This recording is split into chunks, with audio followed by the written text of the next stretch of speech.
আল্লাহুম্মা সাল্লি আলা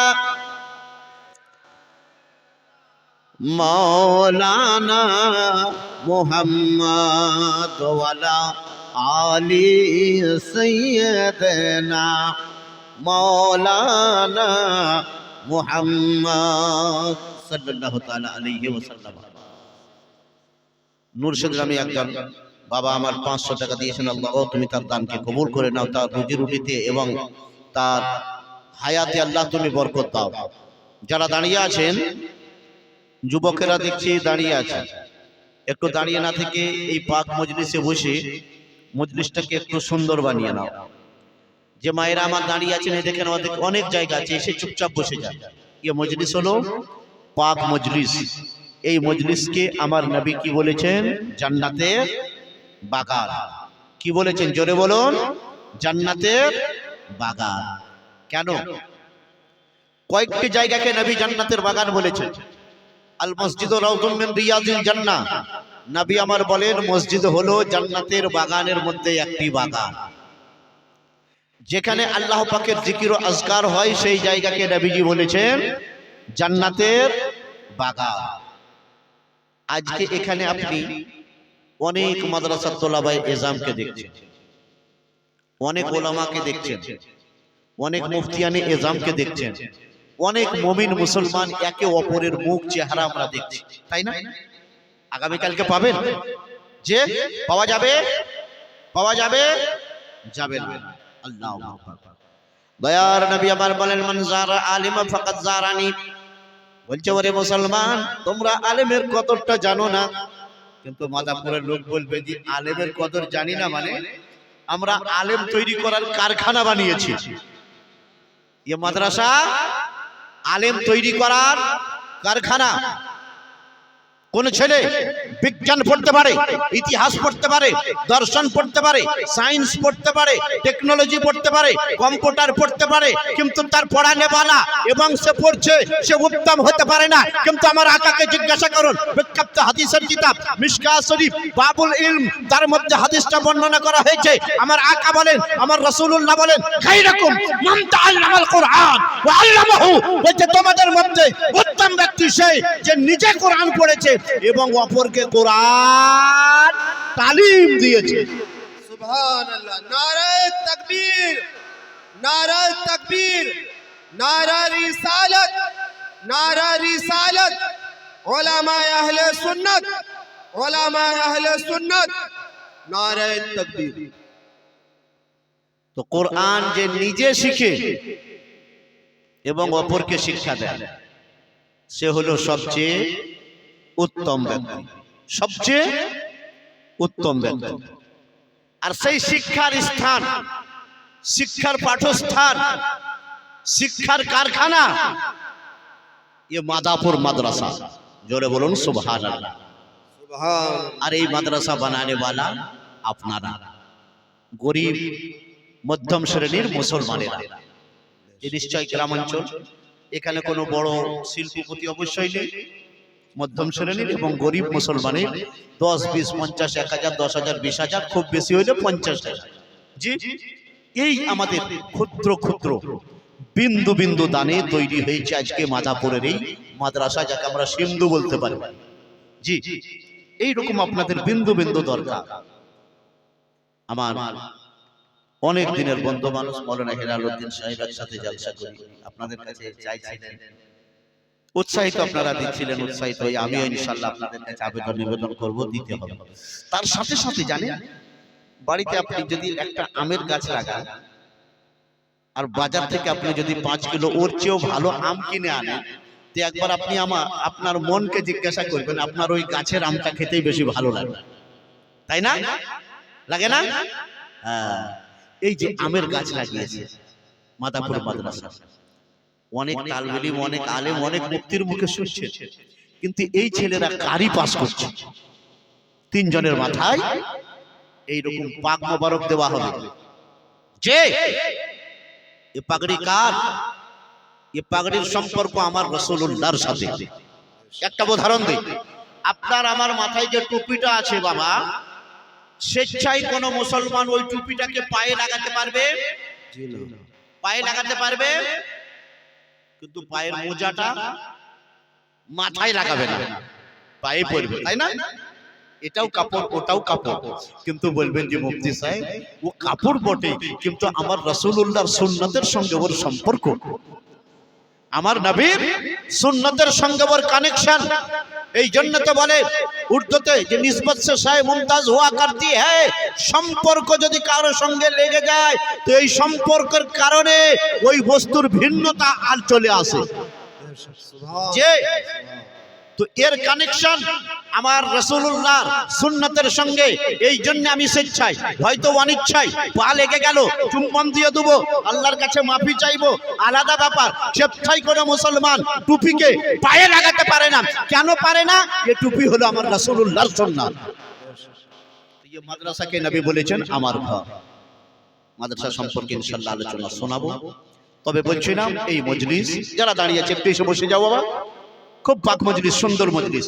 আর আজকে পবিত্র দুইজন ব্যক্তি আছেন এখনো আপনাদের এলাকারই শুধু নয়, পশ্চিম বাংলার বুলেট বক্তা, মুনাদির আহলে সুন্নাহ, পীরে তরিকত রাহবারে শরিয়াত, মুফতি নঈমুদ্দিন রিজভী, যার নামটা শুনলে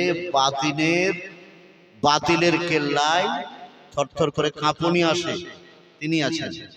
তারপরে অনেক ওলামাদের উস্তাদ, যেনাকে উস্তাদুল ওলামা বলা হয়, সাইদাপুর আরবি ইউনিভার্সিটির প্রাক্তন শিক্ষক, বর্তমানে কলকাতা হাওড়া টিকিয়াপাড়া জিয়াউল ইসলামের শাইখুল হাদিস আল্লামা মাওলানা মুফতি মকবুল আহমদ রিজভী কিবলা মাদ্দাজিল্লাহুল নুরানি, তিনারও নুরানি চেহারা দেখতে হবে।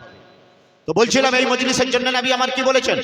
বিখ্যাত হাদিসের কিতাব মিশকাত শরীফ পাতা নাম্বার 130, হাদিস নাম্বার 1879 এর মধ্যে হাদিসটা লেখা আনাস قال قال رسول الله صلى الله تعالى عليه وسلم واذا مررتم برياض الجنه فارتوا قالوا وما هو رياض الجنه يا رسول الله قال هل كذكر رياض الجنه সুবহানাল্লাহ। ও মুসলমান, আমার রাসূলুল্লাহর বিখ্যাত সাহাবী একদিন দুদিন নাই, আমার নবীর দরবারে যে সাহাবী 10 বছর গোলামি করেছেন, সকাল বেলায় দেখতেন আমার নবীজিকে, সন্ধ্যা বেলায় দেখতেন আমার নবীকে, দুপুরে দেখতেন আমার নবীকে, ফজর পড়তেন নবীর পিছনে, আসর পড়তেন নবীর পিছনে, মাগরিব পড়তেন নবীর পিছনে, ইশা পড়তেন নবীর পিছনে। সেই সাহাবী হযরত আনাস রাদিয়াল্লাহু আনহু হাদিস বর্ণনা করেন, আকা আমার বলছেন, ও মুসলমানেরা শুনে নাও, যখন তোমরা জান্নাতের বাগানের কাছাকাছি যাবে তখন আল্লাহ আল্লাহ বেশি করিও।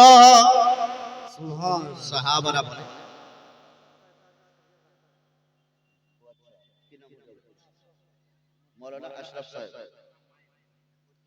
মৌলানা আশরাফ সাহেব, সুবহানাল্লাহ। আলিম কাকে বলে? মাকে কদর করবে আলিম, নিজে আলেমে দিন, প্রত্যেকদিন নামাজের পর কুল রব্বির হামহুমা কামা রাব্বায়ানি সাগীরা দোয়া করেন মায়ের জন্য, যে আল্লাহ আমার মাকে জান্নাতি বানাও। আজ মাকে মনে পড়েছে, মায়ের জন্য ফতোয়ায়ে তাজুস শরিয়া দান করলেন এই মাদ্রাসায় হযরত মাওলানা আশরাফ সাহেব কেবলা। নারায়ে তাকবীর, আল্লাহু নারায়ে রিসালাত, আকবার। হযরত আল্লামা মাওলানা আশরাফ সাহেব জিন্দাবাদ। ফতোয়ায়ে তাজুস শরিয়ার দাতা। সুবহানাল্লাহ, সুবহানাল্লাহ। তো বাপ মা আমাদের সবারই আছে। আবেদন করব একটু আমি ওয়াজ করে নিই, তারপরে আপনাদের কাছে আমি ইনশাআল্লাহ এই দানের কথা তুলে ধরবো। তবে যারা বলছিলাম দাঁড়িয়ে আছে একটু বসে যাও না বাবা, এসে বসে খুব সুন্দর লাগবে। যারা মেলা খেলাতে ঘোরাঘুরি করছে এসে বসে যাও। তো নবী আমার বলেন যে যখন জান্নাতের বাগানের কাছাকাছি যাবে তোমরা আল্লাহ আল্লাহ বেশি করিও। সাহাবারা বলেন, ইয়া রাসূলুল্লাহ, দুনিয়াতে কি জান্নাতের বাগান আছে? দুনিয়াতে জান্নাতের বাগান আছে? তো কেউ যদি জেনে নেয়, যারা শিল্পপতি অনিল আম্বানি, মুকেশ আম্বানি, এরা তো আগে কিনে নেবে জায়গাটা, আর এমন ভাবে ঘেরবে যে একটা পাখিও যেতে পারবে না। বিশ্বের 1 নম্বর ধনী, তার নামটা জানেন? ব্রিটেন বাড়ি, লন্ডন শহরে কম্পিউটারের ব্যবসা করে, তার নাম হলো বিল গেটস। বিশ্বের 1 নম্বর ধনী। ও যদি জেনে নেয় ওই জায়গাটা জান্নাতের বাগান, কিনে নেবে আর এমন ভাবে ঘেরবে একটা পাখিও ঢুকতে পারবে না। কিন্তু নবী বলেন না, এ শিল্পপতির ভাগ্যে ওই জায়গা নাই, কোটিপতির ভাগ্যে এই জায়গা নাই, এ সোশ্যাল ওয়ার্কারের ভাগ্যে যদি সে ইসলামী হয় তবেই হবে, তাছাড়া তার ভাগ্যে এ জায়গা আসবে না। নবী আমার বলেন, ও মুসলমানেরা শোনো, ওই জায়গাকে জান্নাতের বাগান বলা হয় যে জায়গায় 5 জন মুসলমান বসে আল্লাহ আল্লাহ করে, আল্লাহ পাকের জিকির আজকার করে, আল্লাহ পাকের মধুমাখা নাম নেয়। ওই জায়গাকে নবী বলেন, ওরে মুসলমান শোনো শোনো, ওই জায়গাটা হলো জান্নাতের বাগান। আজ মাদাপুরের মাদ্রাসার সরজমিনে মুসলমান, এখানে যে জলসা হয়, এখানে কোন নেতার কথা আলোচনা হবে না, কোন মন্ত্রীর কথা আলোচনা হবে না, কোন রাষ্ট্রপতি, প্রধানমন্ত্রী, মুখ্যমন্ত্রীর কথা আলোচনা হবে না। এখানে আল্লাহ পাকের নাম হবে আর আল্লাহর হাবিব রাসূল পাকের নাম নেওয়া হবে। এই জায়গা তো জান্নাতের বাগান, মসজিদকে বলা হয় জান্নাতের বাগান। আর নবী আমার বলেন, মা বাইনা বাইতি ওয়া মিম্বারি রাউযুম মিন রিয়াজিল জান্নাহ। বুখারী শরীফের হাদিসের মধ্যে আকা আমার বলেন যে আমি নবী যার উপরে দাঁড়িয়ে জুম্মার দিনে খুতবা পড়ি, এই মেম্বার আর আমার বাড়ি এর মধ্যস্থলে যে জায়গাটা দেখতে পাও, ওই জায়গাটাও হলো জান্নাতের বাগান। কয়েকটি জায়গাকে জান্নাতের বাগান বলেছে, তার মধ্যে এখন যেখানে আমরা বসে আছি এই জায়গাটা জান্নাতের বাগান। এখানে আমরা একা নাই, আমাদের সাথে রহমতের ফেরেশতা আছে। হাদিস শুনুন, বিখ্যাত হাদিসের কিতাব মিশকাত শরীফ পাতা নম্বর 144 হাদিস নম্বর 936 এর মধ্যে হাদিসটা লেখা, আন আব্দুল্লাহ ইবনে আব্বাস রাদিয়াল্লাহু তাআলা আনহুমা قال قال رسول الله صلى الله تعالى عليه وسلم ان اول ما يدعى الى الجنه يوم القيامه من يحمدون الله في السراء والضراء। হযরত আব্দুল্লাহ ইবনে আব্বাস রাদিয়াল্লাহু তাআলা আনহুমা হাদিস বর্ণনা করেন, রাসূল পাক আমার বলছেন, আকা আমার বলেন, নবী আমার বলেন, রাহমাতুল লিল আলামিন আমার বলেন, ও মুসলমানেরা শোনো, কাল হাসরের মাঠে আল্লাহ তাআলা ফেরেশতাদেরকে বলবেন, আমার এক শ্রেণীর বান্দা আছে, ওরে আমার ফেরেশতা, ওই বান্দাদেরকে জান্নাতের নিয়ে যাও, আগে নিয়ে যাওয়ার জন্য জান্নাতের প্রথম কাতারে তাদের তুমি লাইনটা বানিয়ে দাও। যতক্ষণ পর্যন্ত এই বান্দারা জান্নাতে না যাবে, কোন নামাজিকে, কোন হাজিকে, কোন কাজীকে, অন্য কোন বান্দাকে জান্নাত দেওয়া হবে না। আগে এদের লাইন বানাও, এরা আগে জান্নাতে যাবে, তারপরে অন্য কেউ জান্নাতে যাবে। তারা কি? তার আগে বলি, আমাদের জীবনে, সকলের জীবনে দেখবেন দুটি অবস্থা আছে, একটা দুঃখে আর একটা সুখে। গাড়ির চাকাকে দেখবেন কখনো উপরে কখনো নিচে, যে একটা অংশ উপরে একটা অংশ নিচে। ঠিক আমাদের জীবনেরও একটা অংশ দুঃখের হয়, একটা অংশ সুখের হয়। প্রত্যেকটা মানুষের ওই সুখে আছে না হয় দুঃখে আছে। যখন সুখে থাকবেন, খুশিতে থাকবেন, আনন্দে থাকবেন, তখন কি করবেন? আর যখন আপনি কষ্টে থাকবেন, বেদনায় থাকবেন, অসুখে থাকবেন, বিপদে থাকবেন, তখন আপনি কি করবেন? শুনুন, দয়ার নবী আমার বলেন, ও মুসলমানেরা শোনো, কাল হাসরের ময়দানে আমার আল্লাহ ফেরেশতাদেরকে বলবেন, ওই বান্দাদেরকে আগে জান্নাতে নিয়ে যাও যারা দুঃখের সময় এবং খুশির সময় পড়তো আলহামদুলিল্লাহ। কি পড়তো? আলহামদুলিল্লাহ। সুখে থাকলেও বলতো আল্লাহ গো তোমার নাম নেই, দুঃখে থাকলেও বলতো আল্লাহ গো তোমার নাম নেই, অর্থাৎ সুখে দুঃখে সব সময় আল্লাহর নাম নিত। যারা বেশি বেশি বিসমিল্লাহির রহমানির রহিম পড়ে, ওলামা তাদের জন্য ফজিলত বর্ণনা করেন যে বিসমিল্লাহ আছে 19টি অক্ষর। বিসমিল্লাহ, বা, সিন, আলিফ, মিম, এইভাবে আপনি যদি মিলিয়ে নেন, বিসমিল্লাহির রহমানির রহিমে আছে 19টি অক্ষর। আর 5 ওয়াক্ত নামাজ আমরা সবাই ইনশাআল্লাহ পড়ি, মাশাআল্লাহ। আমরা বেশিরভাগ মুসলমানই নামাজি, আর যারা নামাজ পড়েন না অবশ্যই নামাজটা পড়তে হবে। তো 19 আর 5-এ কত হয়? কেউ একজন বলুন। 19 আর 5-এ 24। দিন আর রাতে ক ঘন্টা? 24। ও মুসলমান, যারা বেশিরভাগ বিসমিল্লাহির রহমানির রহিম পড়বে, প্রত্যেক ভালো কাজের আগে বিসমিল্লাহ পড়বে, আল্লাহ পাকের নামটা নিবে, আর 5 ওয়াক্ত নামাজটা পড়বে। এই বিসমিল্লাহির রহমানির রহিমে আছে 19টি অক্ষর। জাহান্নামের দারোগা হচ্ছে 19টি। যারা এই বিসমিল্লাহ বেশি বেশি পড়বে, ওই 19টি ফেরেশতা ওই জাহান্নামের আযাব থেকে তারা বেঁচে যাবে। আর মুসলমান, 19টি অক্ষর আপনার, আর 5 ওয়াক্তের নামাজ 24। যারা বেশি বেশি বিসমিল্লাহ পড়বে আর 5 ওয়াক্ত নামাজ পড়বে, তারা 24টি ঘন্টা আল্লাহর ইবাদতে থেকে যাবে। সুবহানাল্লাহ। উলামা বর্ণনা করে যে প্রত্যেক ভালো কাজের আগে বিসমিল্লাহ পড়ো আর 5 ওয়াক্ত নামাজ পড়ো, হরদম তোমার ইবাদত গণ্য হয়ে যাবে, সব সময়টা ইবাদতে অতিবাহিত হয়ে যাবে। আর একটা গুরুত্বপূর্ণ কথা আপনাদেরকে শোনাই, আল্লাহর এই জমিন, আল্লাহর এই মাটি, এই পৃথিবীর মাটি কখনো আল্লাহর নাম থেকে আর আমার নবীজির মধুমাখা নাম থেকে খালি নাই। কি করে বলবো যে কেবলমাত্র দাবি? জি না। এখন আমাদের এখানে রাত্রি হয়তো 12টা 11টা, যে কিন্তু আমেরিকায় হয়তো দিন 10টা বা সকাল 9টা, যে সেখানে সকাল। অস্ট্রেলিয়ায় দেখুন ফজর হতে চলবে, ফজর হয়ে গেছে। তার মানে আমার এখানে যদি জোহর হয়, কোথাও আসরের আজান, কোথাও আসর তো কোথাও মাগরিব, কোথাও মাগরিবের আজান তো কোথাও এশার আজান, কোথাও এশার আজান তো কোথাও তাহাজ্জুদের, কোথাও তাহাজ্জুদের তো কোথাও ফজরের। জানা এটাই কেন, আল্লাহর এই জমিন, আল্লাহর এই মাটি, আল্লাহর নাম আজান থেকে, রাসূলুল্লাহর নাম যে আজানে আছে, এই আল্লাহর নাম আর নবীর নাম থেকে খালি নাই। এই কসম খোদা, যেদিন আজান বন্ধ হয়ে যাবে এই পৃথিবী আর থাকবে না, কিয়ামত আরম্ভ হয়ে যাবে। नारे तकबीर, আল্লাহু আকবার। नारे तकबीर, नारे रिसालत, नारे रिसालत, उलमाए अहले सुन्नत, उलमाए अहले सुन्नत। তো আজানের এত বরকত, এই আজান 24টি ঘন্টা আল্লাহর এই জমিনে হয়। সুতরাং আমরা মুমিন ও মুসলমান, এটা আমাদের সৌভাগ্য যে সেই আজান দাতা, আজান দেনেওয়ালা অন্য কোনো জাতি নয়, সেই জাতিটা হলাম আমরা। আর এই আজান আর কথা ইনশাআল্লাহ শোনাবো, তবে নাতে রাসূলের 2-4 লাইন শোনাই। যারা দাঁড়িয়ে আছে একটু বসে যাও। আমার সোনার মদিনা, আমার প্রাণের মদিনা, আমার মনের মদিনা, আমার জানের মদিনা, ও গো সব ভুলিতে পারবো তোমায় ভুলতে পারি না।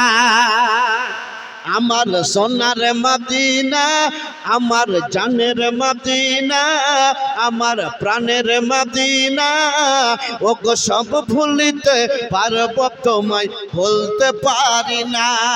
ভুলিনি, ভুলবো না, ভুলতে পারি না, সব ভুলিতে পারবো তোমায় ভুলতে পারি না।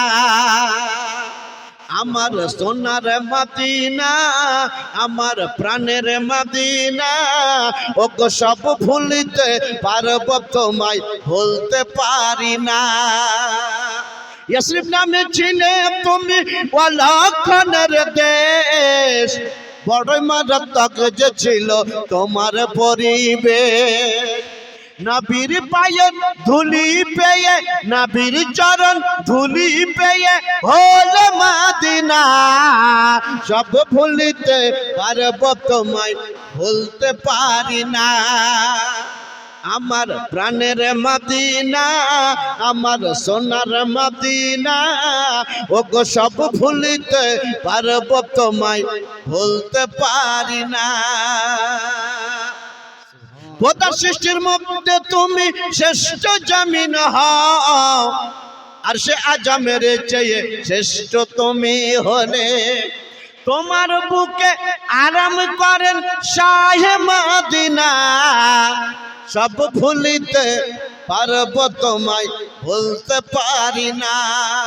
আমার প্রাণের মদিনা, আমার সোনার মদিনা, ও গো সব ভুলিতে পারবো তোমায় ভুলতে পারি না।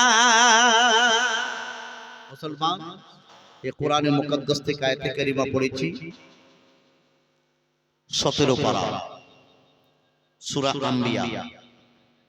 একটি খুব মশহুর আয়াত পড়েছি। আমার আল্লাহ স্বয়ং বলেন, ওমা আরসালনাকা ইল্লা রাহমাতাল লিল আলামিন।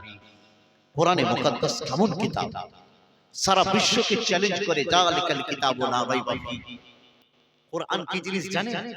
আল্লাহু আকবার, আল্লাহু আকবার। এই কোরআন আপনি যত বেশি বেশি পড়বেন, আপনার মনের ময়লা তত দূর হবে। আজকে যারা বেধর্মী, অন্য ধর্মের লোক, তারাও আমার কোরআনের মুজিজা মানতে বাধ্য হয়েছে। আমেরিকার একটা বিখ্যাত বই 2018 সালে লেখা হয়েছিল। বইটার নাম ইকোনমি ইয়ারবুক 2018। 2018 সালে আমেরিকার কয়েকটা জ্ঞানীগুণী মিলে, তারা খ্রিস্টান ধর্মের লোক, তারা কোনো মুসলমান নয়, তারা কোনো আলিম নয়, তারা কোনো মুফাসসির নয়, তারা কোনো মুহাদ্দিস নয়, তারা কোনো মুফতি নয়, তারা কোনো আলিম নয়, তারা কোনো হাফিজ নয়, তারা কোনো কারি নয়, তারা কোনো নামাজি নয়, তারা কোনো যাকাতদাতা নয়, তারা কোনো হাজি নয়, তারা কোনো গাজী নয়, তারা কোনো রোজাদার নয়, তারা কোনো কলেমা পাঠকারী নয়, তারা ক্যাথলিক খ্রিস্টান। কি লিখছে সেই খ্রিস্টানেরা? বলছে ও বিশ্ববাসী শোনো, একটা কিতাবের নাম করব, যে কিতাবটা সবাই মানতে বাধ্য।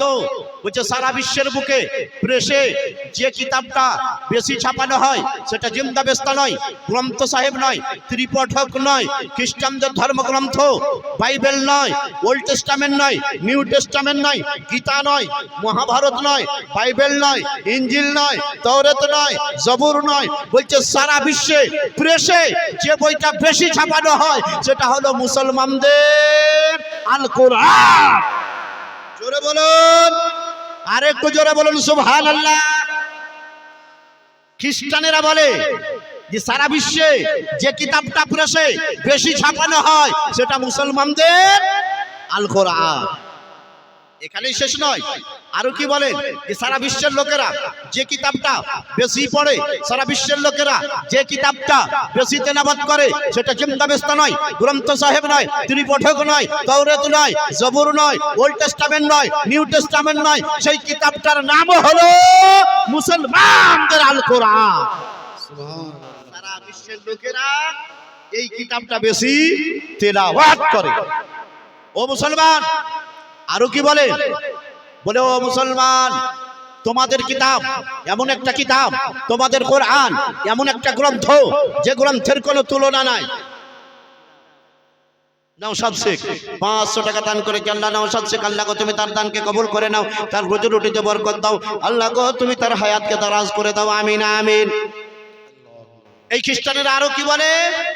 যে সারা বিশ্বের লোকেরা যে কিতাবটা নিজেদের বাড়িতে বরকতের জন্য রাখে সেই কিতাবটাও অন্য কোনো কিতাব নয়, সেটাও হলো মুসলমানদের আল কোরআন। কোরআন কি জিনিস? আমেরিকার একজন খ্রিস্টান যিনি পরবর্তীতে মুসলমান হয়েছিলেন, তার নাম মুসলমান নাম রেখেছিল, ইসলামী নাম রেখেছিল। সেই নামটা হলো আমেনা আসলামী। 2023 সালের 22শে ফেব্রুয়ারি তিনি ইন্তেকাল করেছিলেন। তিনি যদি ইন্তেকাল করেন সেই দিন তিনার জীবনের কিছুটা অংশ কলকাতার আকবরে মসজিদকে দেওয়া হয়েছিল। এই ফাতেমা, এই আমেনা আসলামী, তিনি বলেন যে আমি প্রথমে ছিলাম খ্রিস্টান, মুসলমানটা হলাম কি করে? সংক্ষেপে তার জীবনী দেওয়া হয়েছিল। একটা বংশ আপনার সাথে তুলে ধরি, তাহলে বুঝতে পারবেন যে আমরা মুসলমান, গর্ব করে বলতে পারি যে আমরা মুসলমান। কারণ আমার নবী বলেন ইমাতাতুল আযা আনিত তারিক, তুমি মুসলমান, তোমার দ্বারা কোনো জাতি কষ্ট পাবে না, তোমার দ্বারা কোনো পাখি কষ্ট পাবে না, তোমার দ্বারা কোনো পশু কষ্ট পাবে না, তোমার দ্বারা কোনো অন্ধ কষ্ট পাবে না, তোমার দ্বারা কোনো বুবা কষ্ট পাবে না, তোমার দ্বারা কোনো শিশু কষ্ট পাবে না, তোমার দ্বারা কোনো নারী কষ্ট পাবে না। বলছে তুমি মুসলমান, রাস্তায় চলছো, ইমাতাতুল আযা আনিত তারিক, তোমার মধ্যে যদি ঈমান থাকে তো শুনে নাও, কষ্টদায়ক বস্তুটাকে তুলে নিরাপদে রেখে দাও, যাতে আল্লাহর কোনো সৃষ্টি ওই রাস্তা দিয়ে যাবে কষ্ট না পায়। এর নাম ইসলাম। একেই বলা হয় ইসলাম রিলিজিয়ন অফ পিস। ইসলাম শান্তির ধর্মের নাম, শান্তির ধর্মের নাম ইসলাম। আরো কি আছে ইসলামে? চলুন একটু আপনাকে শোনাই। দান খয়রাত করতে হবে, নাম তো দিতে হবে, কিন্তু যখন এসেছি কিছু গুরুত্বপূর্ণ কথা আপনার সামনে আমি তুলে ধরি। ও মুসলমান শুনুন। বলছে যে ওই মহিলা, যে আমি খ্রিস্টান ছিলাম শিশু অবস্থা থেকে, বলছে আমার মা বাপ কঠিন খ্রিস্টান, নিয়মিত চার্চে যেত, গির্জা ঘরে যেত। বলছে মায়ের সাথে আব্বার সাথে হাত ধরে আমিও যেতাম। বলছে ওই গির্জা ঘরে আমাকে শিখিয়ে দেওয়া হলো Islam is terrorism, Muslim is terrorism. কি শেখানো হলো?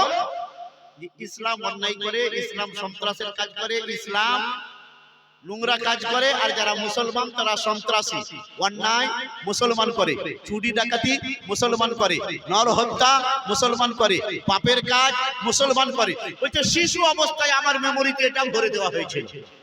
বলছে আস্তে আস্তে বড় হলাম, মুসলমান দেখলেই ঘৃণা লাগে। বিশ্বে একটা কি বাতাবরণ তৈরি হচ্ছে দেখুন, বুঝতে পারছেন? এর বিরুদ্ধে আমাদেরকে লড়তে হবে, বম দিয়ে নয়, ভারত দিয়ে নয়, মুখের ভাষা দিয়ে। শিক্ষিতদের বোঝাতে হবে এটার নাম ইসলাম নয়, এর নাম ইসলাম নয়। আল্লাহ আল্লাহ। চলুন, এই ব্যক্তি, এই মহিলা বলেন মুসলমান দেখলে আমাকে ঘেন্না লাগতো, মুসলমান দেখলে আমার রাগটা উঠে যেত। বলছে একদিন বাজারে গেলাম, খাতা কলম কিনলাম, ইসলামের বিরুদ্ধে লিখবো। আল্লাহ গো, এই মুসলমানরা তোমার এই জমিনকে নাপাক করে তুলেছে, তোমার এই পৃথিবীর মাটিকে নাপাক করে তুলেছে, এদের বিরুদ্ধে আমি লিখবো, বিরুদ্ধে আমি লিখবো। তাই বলছে একখানা কোরআন নিলাম আর কয়েকখানা নবীজির হাদিস কিনলাম, বাড়িতে এসে পড়তে লাগলাম ইসলামের বিরুদ্ধে লিখবো বলে। কারণ ঘর ভাঙতেও ফাওড়ার দরকার, আর ঘর তৈরি করতেও ফাওড়ার দরকার। সাবল ফাওড়া চাই। পাকা ঘর করুন বা কাঁচা ঘর, মাটির ঘর করুন বা ইটের ঘর, সাবল ফাওড়া প্রথম চাই। আবার ভাঙতে গেলে বিনা মেশিনে যদি ভাঙেন এটা চাই। বুঝতে পেরেছেন? এখন মেশিন হলো, আগে তো ছিল না। তো ঠিক বলছে কোরআনের বিরুদ্ধে লিখতে গেলে কোরআন পড়তে হবে, নবীর বিরুদ্ধে লিখতে গেলে নবীর হাদিস পড়তে হবে। তাই বলছে কয়েকখানা হাদিস আর একখানা কোরআন আমি কিনলাম। বলছে পড়তে লাগলাম, পড়তে পড়তে কি দেখছি, কোরআন বলে না কোনো মানুষ হত্যা করা যাবে না। বলছে একটা মানুষকে যদি, নিরপরাধ মানুষকে যদি হত্যা করো, তো কোরআন বলে সারা জগতের মানুষকে হত্যা করলে যে পাপ হয় সেই পাপটা হবে। তাহলে এরা আমাকে কি বুঝিয়েছিল? বলে আমি হাদিস পড়তে লাগলাম, হাদিস পড়তে পড়তে বুঝতে পারলাম নবী আমার বলেন, দয়ার নবী বলেন আফদালুস সাদকা, বলছে সবচেয়ে উত্তম দান হলো আনতাশবা কাবদান জায়া। কোন ব্যক্তি ক্ষুধার্ত আছে, সে হিন্দু হোক, মুসলমান হোক, খ্রিস্টান হোক, জৈন হোক, বৌদ্ধ হোক, বলছে না না না, তুমি তার জাতিটা দেখিও না, জাতিটা দেখিও না, সে প্রাণী কিনা দেখো, সে তার মধ্যে প্রাণ আছে কিনা দেখো। এই প্রাণদাতা হলেন আল্লাহ, আল্লাহ তাকে সৃষ্টি করেছেন। আফদালুস সাদকা আনতাশবা কাবদান জায়া। কোন ক্ষুধার্ত ব্যক্তিকে তুমি যদি পেট ভরে খাবার খাওয়াও, এর চেয়ে উত্তম দান আর কিছু হতে পারে না। সুবহানাল্লাহ। ইসলাম এটা শিক্ষা দিল। আরো নবীজির হাদিস পড়লাম, একজন মহিলা খুব নামাজ পড়তে পারতো না, রোজা রাখতে পারতো না, জঙ্গলের দিকে চলে যাচ্ছে, যেতে যেতে দেখছে একটা কুকুর তার জিভ বেরিয়ে চলে আসছে, আর্তনাদ করছে, ছটফট করছে, বলছে আল আতাস আল আতাস, কে গো আমাকে একটু পানি দাও, পানি দাও, পানি দাও। ওই কুকুরটা কুয়ো থেকে পানি তুলতে পারে না। এই দুশ্চরিত্রা মহিলা চলে যাচ্ছিল ওই দিকে, দাঁড়িয়ে গেল, আল্লাহ গো তোমার এই সৃষ্টিটা বড় কষ্ট পায়। না না, সে কুয়ো থেকে পানি তুলতে পারে না, মনে হয় কয়েকদিন থেকে তার পেটে আহার নাই, কয়েকদিন থেকে মনে হয় পানি পাইনি। সে নিজের শরীরের ওন্নাটাকে ফেলে দিল কোথায়? ফেলে দিল কুয়ার মধ্যে। আর ওন্নাটাকে ভিজিয়ে গেলে গেলে ওই কুকুরটাকে পরিপূর্ণভাবে পানি পান করালো। আমার নবী বলেন, ও মুসলমান, ওই মহিলা তার চরিত্রের দোষ থাকতে পারে, কিন্তু আল্লাহর সৃষ্টির প্রতি দয়া করার কারণে আল্লাহ তাকে জান্নাতি বানাবে। অপর দিকে একজন মহিলা, তার বাড়িতে একটা বিড়াল ছিল, সেই বিড়ালটাকে বেঁধে রাখতো, কারণ বিড়ালে আওয়া খেয়ে নাই বলে। বিড়ালটাকে পানি দিত না, বিড়ালটাকে আহার দিত না, বিড়ালটাকে দানা দিত না। নবী বলেন ওই মহিলা জাহান্নামে, কারণ বিড়ালটাকে সে ছেড়ে দিলে আল্লাহর জমিন অনেক বড়, অন্য কেউ তাকে খেতে দিত, সে বেঁচে যেত। কিন্তু না না, এই মহিলা নামাজ রোজা করত, আল্লাহর সৃষ্টির প্রতি অবিচার এবং অন্যায় করার কারণে ওই মহিলা যাবে জাহান্নামে। এ হলো ইসলামের শিক্ষা। রাস্তায় যাচ্ছ কাঁটা পড়ে, ব্লেড পড়ে না, তুমি ওটা এরকম ভাবে পড়ে থাকতে দিতে পারো না। কেন? তুমি মুসলমান, তোমার ইসলাম বলে, তোমার নবী বলে, তুমি যদি ইমানদার হও, ইমাতাতুল আযা আনিত তরিক, রাস্তা থেকে কষ্টদায়ক বস্তুটা তুলে নিরাপদ জায়গায় রাখো, যেখানে কোনো মানুষ, কোনো শিশু, কোনো প্রাণী কষ্ট পাবে না। তুমি মুসলমান, একটা প্রাণীর প্রতি দয়া করো। বলছি ইসলাম এই শিক্ষা দেয়। বলছে আমি একজন আলেম দ্বীনের কাছে গেলাম, খুব সংক্ষেপে বলি, ঘটনা তার বিস্তার বড় আছে। বলছে সেই আলেমের কাছে অনেক ইসলামকে জানতে শিখলাম, আমি মুসলমান হয়ে গেলাম, আমি নামাজ পড়া শিখলাম, কোরআন কিতাব তেলাওয়াত করা শিখলাম। বলছে বাড়িতে গোপনে গোপনে, আমার মা বাপ খ্রিস্টান, তারা একবারে জম খ্রিস্টান, বড় ধরনের খ্রিস্টান। বলছে গোপনে গোপনে আমি নামাজ পড়ি। বলছে একদিন মা আমাকে নামাজ পড়তে দেখে নিল। মা বলছে কি করছিস? বলছে মাকে আর আমি মিথ্যা বলতে পারি না, কারণ আমি মুসলমান, মুসলমান কখনো মিথ্যা বলে না। মা বলছে তুই মুসলমান হয়েছিস? হ্যাঁ। বলছে নির্ভয় আমি মাকে বললাম আমি মুসলমান হয়ে গেছি। মা আমার চুলের মুঠি ধরে মারতে লাগলো। আমি মাকে বলেছিলাম মা, আমার নবীর একজন সাহাবী বেলাল হাবশিকে উমাইয়া এত মেরেছিল, এত মেরেছিল। নবীর সাহাবী বেলাল রাদিয়াল্লাহু আনহু তিনি বলেছিলেন, ওরে উমাইয়া, মারতে মারতে তুমি ক্লান্ত হয়ে যাবে, মারতে মারতে তোমার শক্তি বিনাশ হয়ে যাবে, মারতে মারতে তোমার শক্তি শেষ হয়ে যাবে, কিন্তু বেলালের মুখ থেকে আল্লাহর নাম আর নবীর নাম নেওয়াটা তুমি বন্ধ করতে পারবে না। মা গো, বেলালে হাবশি অত কষ্ট করে যদি আহাদ আহাদ লা ইলাহা ইল্লাল্লাহ মুহাম্মাদুর রাসূলুল্লাহ এই সাদা দিতে পারে, এই আওয়াজ দিতে পারে, মা তুমি আমাকে মেরে মেরে যদি টুকরো টুকরো করে দাও, আমার রক্তের বিন্দু কণা, আমার মাংসের টুকরো টুকরো থেকে মা একদিক থেকে আওয়াজ আসবে আল্লাহ আল্লাহ, আর একদিক থেকে আওয়াজ আসবে রাসূলুল্লাহ রাসূলুল্লাহ। আমি তো দিবানা। আচ্ছা, ডেলিগেটে একেবারে ফাঁকা আছে, যদি কেউ খেতে চান যান, এবং খেয়ে এসে তারপরে আবার জালসা শোনার জন্য বসে যান, কারণ ইনশাআল্লাহ মানসিকতা নিয়েছি কিছু শোনাবো আপনাদেরকে, তার সাথে সাথে মাদ্রাসার জন্য কিছু দিতে হবে। মুসলমান, কোরআন পাক কেমন জিনিস এ থেকে বুঝতে পারবেন। আরো কিছু কোরআনের তথ্য বলবো ইনশাআল্লাহ। মুসলমান, তাই ডেলিগেট খালি আছে, যারা খেতে চান তারা গিয়ে সেখানে খাবার খান, খাওয়া পরে এখানে এসে আবার সুন্দরভাবে বসে যান। এবারে তার মা তাকে মেরে তার মুখ থেকে আল্লাহর নাম নবীর নাম নেওয়া বন্ধ করতে পারলো না। তার বাবাকে বলবো, তার বাবা মানল, অনেক কষ্ট দিল, বাপ মা পারল না। অবশেষে বাপ মাই প্ল্যান করছে যে আমার এই মেয়ে মুসলমান হয়ে গেছে, আমরা খুব উঁচু খ্রিস্টান, সবাই জানলে আমরা মুখ দেখাতে পারবো না, এক কাজ করো, মেয়েটাকে মেরে ফেলবো আর ওর গলায় দড়ি বেঁধে দেবো, বলবো আত্মহত্যা করেছিল। বাপ বলছে মেরে ফেলবে, তাহলে আমাদের সমাজে আমরা মান ইজ্জতটা বাঁচাতে পারবো। একদিন ফজরের নামাজ পড়েছে তার মেয়ে, ফজরের নামাজ পড়ে কোরআন বলে ইন্না কোরআনাল ফজরে কানা মাশহুদা, ফজরের নামাজ পড়ে কোরআন তেলাওয়াত করো, কেননা ফজরের নামাজের পর যে কোরআন তেলাওয়াত করা হয়, ইন্না কোরআনাল ফজরে কানা মাশহুদা, আল্লাহর ফেরেশতারা শুনে গিয়ে আল্লাহর দরবারে সেটা বেশি সাক্ষী দেয়। সুবহানাল্লাহ। ও মুসলমান, এই মহিলা ফজরের নামাজ পড়ার পর তেলাওয়াত করতে আরম্ভ করলো কোরআনে পাক। আউযু বিল্লাহি মিনাশ শাইতানির রাজীম, বিসমিল্লাহির রহমানির রহিম, আলহামদুলিল্লাহি রাব্বিল আলামিন, আর রহমানির রহিম, মালিকি ইয়াউমিদ্দিন, ইয়্যাকা না'বুদু ওয়া ইয়্যাকা নাস্তাঈন। এইভাবে কোরআন পাক তেলাওয়াত করতে আরম্ভ করলো। তার বাবা হাতের মধ্যে একটা বড় ছুরি নিয়েছে, বড় চাকু নিয়েছে, আর ঘরের মধ্যে প্রবেশ করছে। ওই মহিলা কাবা থেকে মুখ করে, পশ্চিম থেকে মুখ করে কোরআন তেলাওয়াত করে, পূর্ব দিক থেকে তার বাবা ঘরের মধ্যে ঢুকেছে, বলছে আমাদের এই কলঙ্কটা মিটিয়ে দেবো। চাকু নিয়েছে, মেয়ের গলাটা কেটে ফেলবে। কে বাধা দিল? বাপকে বাধা দেওয়ার মতো ক্ষমতা কারো নাই। এখানে বাপ মারতে গিয়েছে মেয়েকে, আল্লাহ আল্লাহ, কিন্তু মধ্যস্থলে কোরআন। ওই মেয়েটা পড়ে কোরআন, আউযু বিল্লাহি মিনাশ শাইতানির রাজীম, বিসমিল্লাহির রহমানির রহিম, আলহামদুলিল্লাহি রাব্বিল আলামিন। বাপ কান লাগিয়ে দিল। আল্লাহ, দুনিয়াতে অনেক সাহিত্যিকের ভাষা শুনেছি, অনেক কবির কবিতা শুনেছি, অনেক বক্তার বক্তৃতা শুনেছি, অনেক গবেষকের গবেষণা শুনেছি, অনেক লেখকের লেখনী পড়েছি। মাবুদ গো, আমার মেয়ের মুখ থেকে যেটা বের হয়, না না, এরকম কথা আমি জীবনে কখনো শুনি না। কানে লাগিয়ে শুনতে লাগলো। শুনতে শুনতে বাপের হাত কাঁপতে লাগলো, চাকু অনেক দূরে গিয়ে পড়লো, আর বাপ যেন এক অন্য জগতে বিতরণ করতে লাগলো। বাপ যেন আর সাধারণ অবস্থায় নাই, এক অসাধারণ অবস্থায় চলে গেছে। মেয়ের কোরআন পাক তেলাওয়াত শেষ হয়ে গেল, বাপ কোরআন তেলাওয়াত শুনতে শুনতে যেন দিওয়ানা হয়ে গেছে। বাপ দাঁড়িয়ে আছে, মেয়ে কোরআনে পাক তেলাওয়াত করে তাকে জোস্তানে ভরে তাকে রেখে দিল। পিছনে তাকিয়ে দেখে বাপ দাঁড়িয়ে, আব্বাকে বলে, আব্বা তুমি আমার ঘরে কি করছো বলো বলো। আব্বা এখনো হুঁশে নাই, আব্বার শরীরে হাত দিয়ে বলে, আব্বা তুমি কোথায়? তা বলে, মা তুই কি তেলাওয়াত করছিস? মা রে একটু আর একটু পড়িয়ে শোনা।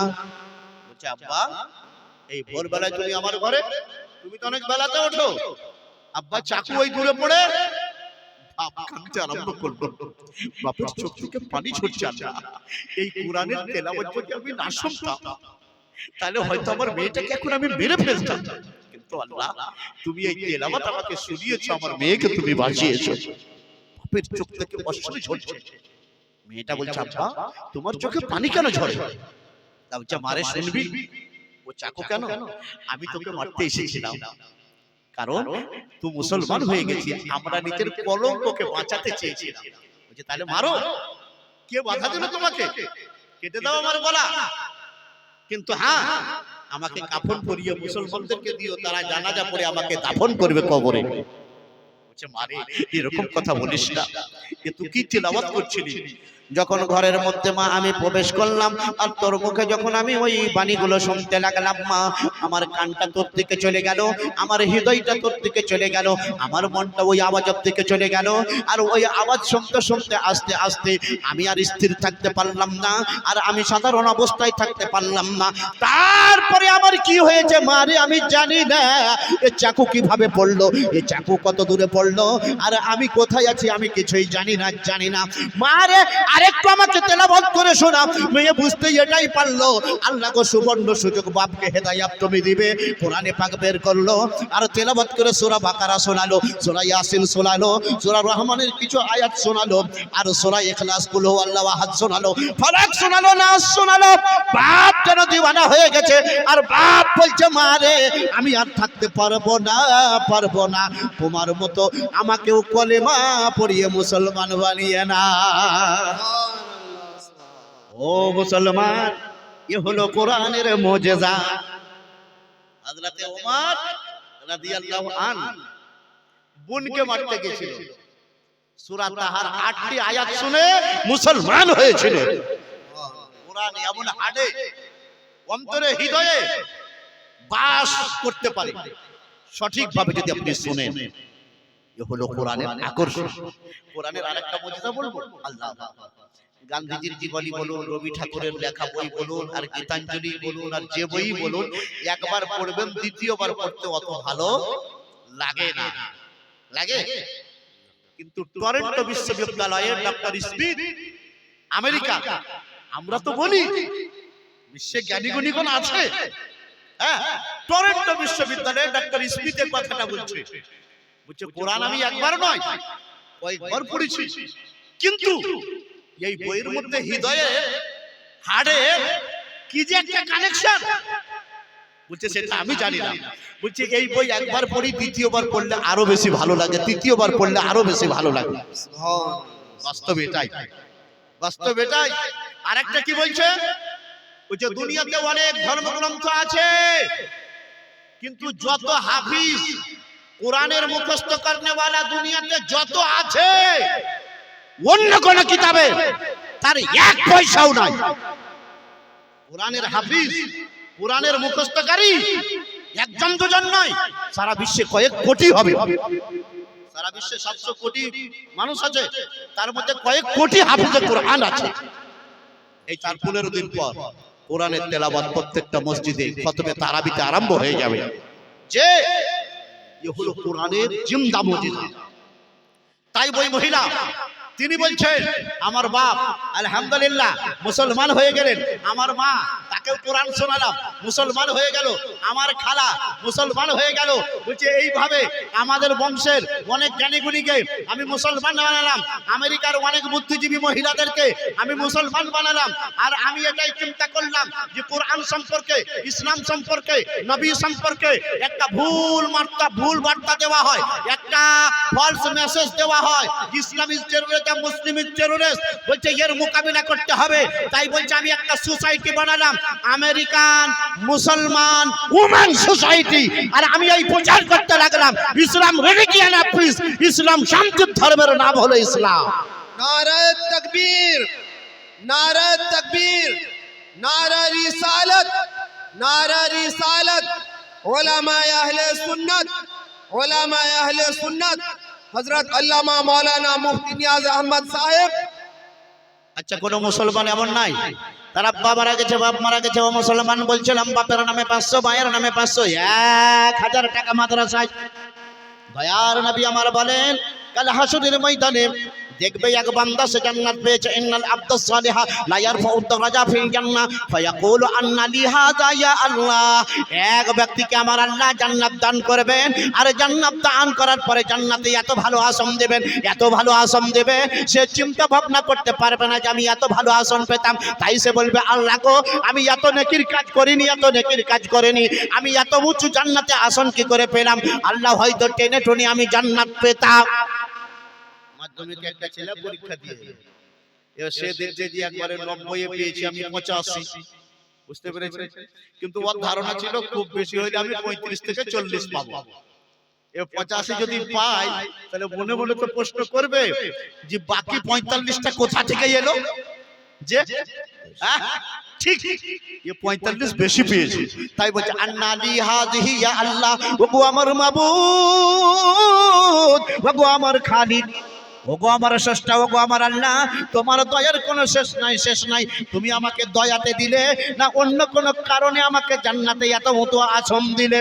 তখন আমার আল্লাহ বলবে ইয়াগফিরু লাকা লিওয়ালিদাইকা, বলছে তোমার ছেলে অনেক লোকজনকে নিয়ে তোমার জন্য দোয়া করেছে, অনেক লোকজনকে নিয়ে তোমার জন্য দোয়া করেছে, তোমার ছেলের দোয়ার বরকতে আমি আল্লাহ তোমাকে জান্নাতে এত বড় আসন দিলাম। ও নবী কে গো তুমি দাও গো পরিচয়। ও মুসলমান, আজ বাপ হয়তো আপনার দিকে চেয়ে আছে, মা হয়তো চেয়ে আছে, ছেলেরে অনেক কষ্ট করে তোমাকে বড় করেছি, মা বলবে ছেলেরে অনেক দুধ পান করিয়ে তোমাকে মানুষ করেছি, আজ আমি কবরে হয়তো একটু আরাম চাই, তুমি আমার জন্য দান খয়রাত করো।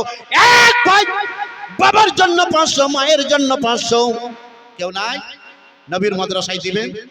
এক এক করে আমি দান নেবো, একটু হাদিস আলোচনা করব। আসুন না, কোন একজন ভাই আমার, কোন একজন মা আমার বাবার জন্য 500, মায়ের জন্য 500, বলবেন যে মুফতি সাহেব হেলালউদ্দিন সাহেব তো আমাদের পকেট ফাঁকা করেছে। পকেট ফাঁকা হয় না, বুঝতে পারেন? মিষ্টির পরে, ভাতের পরে মিষ্টি খাওয়া যায়, মিষ্টির পরে সিঙ্গাড়া খাওয়াই যায়। যে একবার দিয়েছেন আবার দেওয়াও যায়, একবার দিয়েছেন দ্বিতীয়বার দেওয়াটা না জায়েজ নয়, বরং সোনাই সুহাগা। এক ভাই বলছিলাম কেউ 500 বাপের নামে, 500 মায়ের নামে, 1000 টাকা। আসুন একটু আগে 1000 টাকা বলছিলাম। ওয়াজ নসিহত আমি আপনাদেরকে শোনাতে কেবলমাত্র আরম্ভ করেছি, ইনশাআল্লাহ শোনাবো।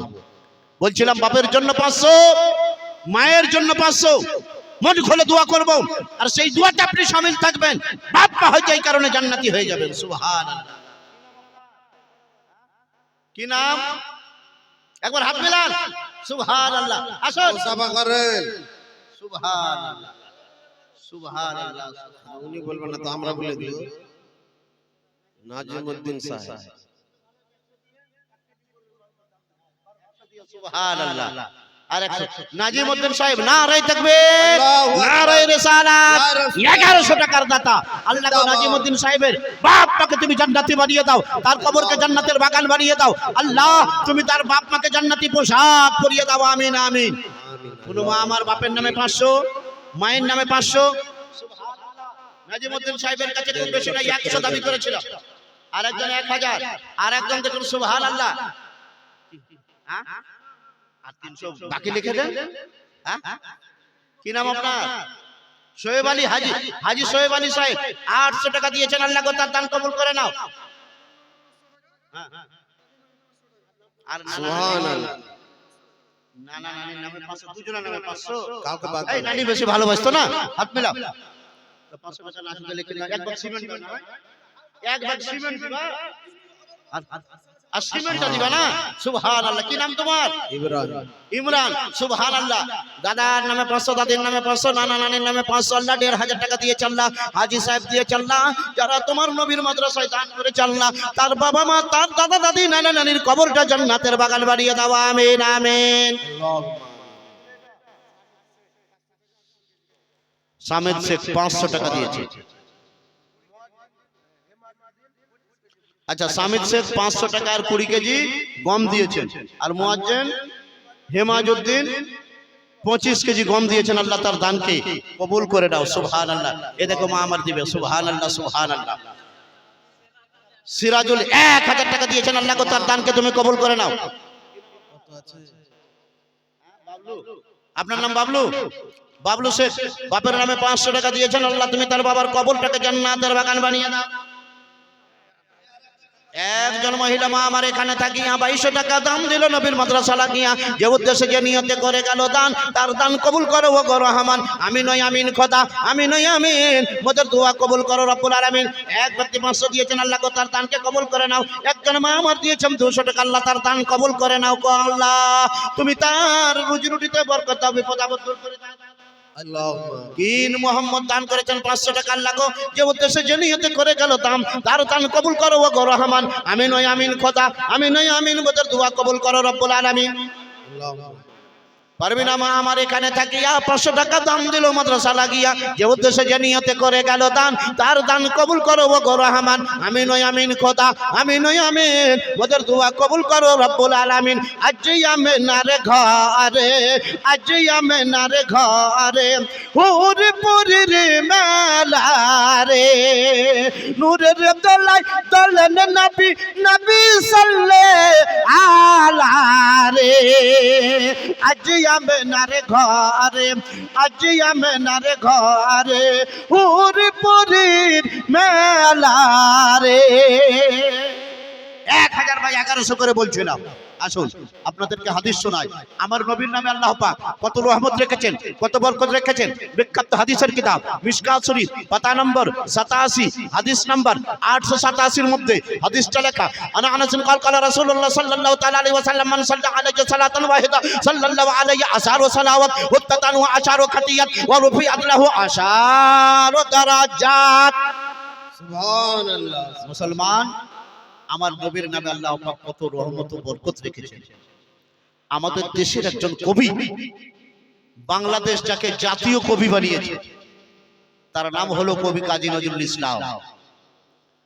সাইমউদ্দিন শেখ 500 টাকা বাবার নামে দান করেছেন। আল্লাহ গো দোয়া করি তার ছেলেকে নিয়ে, আল্লাহ তুমি তার বাবার কবরটা জান্নাতের বাগান বানিয়ে দাও।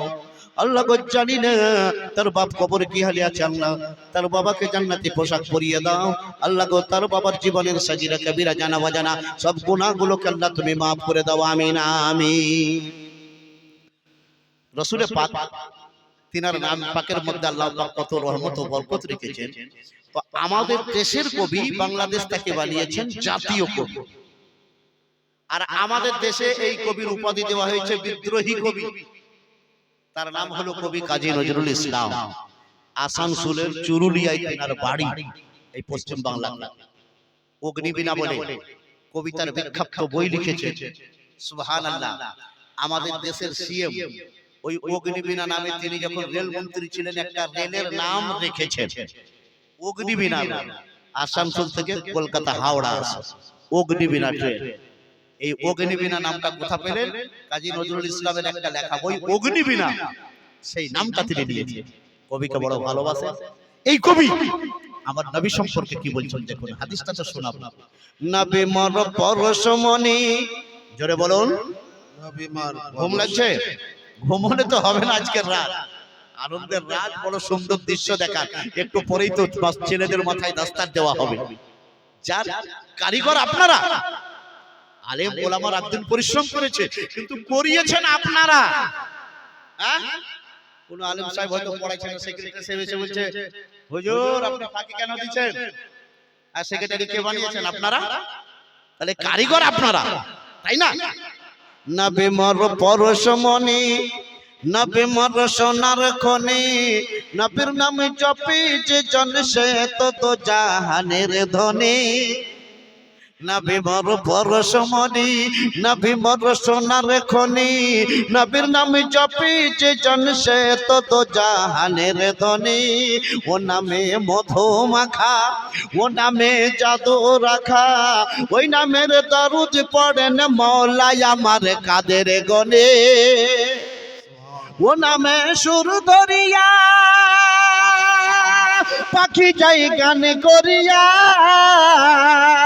ও নামে আকুল হয়ে ফুল ফুটে সোনার বরণে নবী মোর পরশ মনে নবী মোর সোনার খনে নবীর নাম জপি যে জানে সে তত জাহানের ধনে ও মুসলমান আমার নবীর নামে আল্লাহ পাক কত রহমত বরকত রেখেছে নবীর নাম যে বেশি বেশি জপেছে শুধু এই জগতের নয় এই জগতের আখিরাতের দুই জগতের সে বড় ধনী বিলালে হাবশী শুধু এই জগতের ধনী নয় এই জগৎ আখিরাত দুই জগতের ধনী আবু বকর সিদ্দিক এই জগতের শুধু নয় আখিরাত এবং এই জগৎ দুই জগতের ধনী ওমরে ফারুক ওসমানে গনি আলী মুর্তজা রাদিয়াল্লাহু তাআলা আনহুম तमाम সাহাবায়ে কেরাম আমার গাউসে আজম আমার খাজা গরিব নওয়াজ আর আমার আলা হযরত মুজাদ্দিদুদ্দিন মিল্লাত ইমাম আহমদ রাজা কা ফাজলে বরেলভি আলাইহি রাহমা ওয়া রিজওয়ান নবীর নাম জপে গেছেন তাই এই জগতের ধনী এবং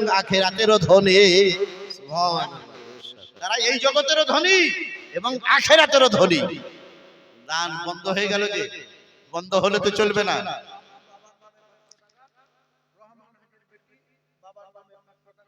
বাবু বাবার নামে দান করেছে 500 টাকা এবং আব্দুর রহমান হাজী সাহেবের মেয়ে আব্দুর রহমান হাজী সাহেবের নামে দান করেছে 500 টাকা আল্লাহ রাজমহল বাবার নামে দান করেছে 500 টাকা আল্লাহ তুমি তাদের বাবার কবরটা জান্নাতের বাগান বানিয়ে দাও তাদের জীবনের সগীরা কবিরা জানা অজানা গুনাহগুলোকে maaf করে দাও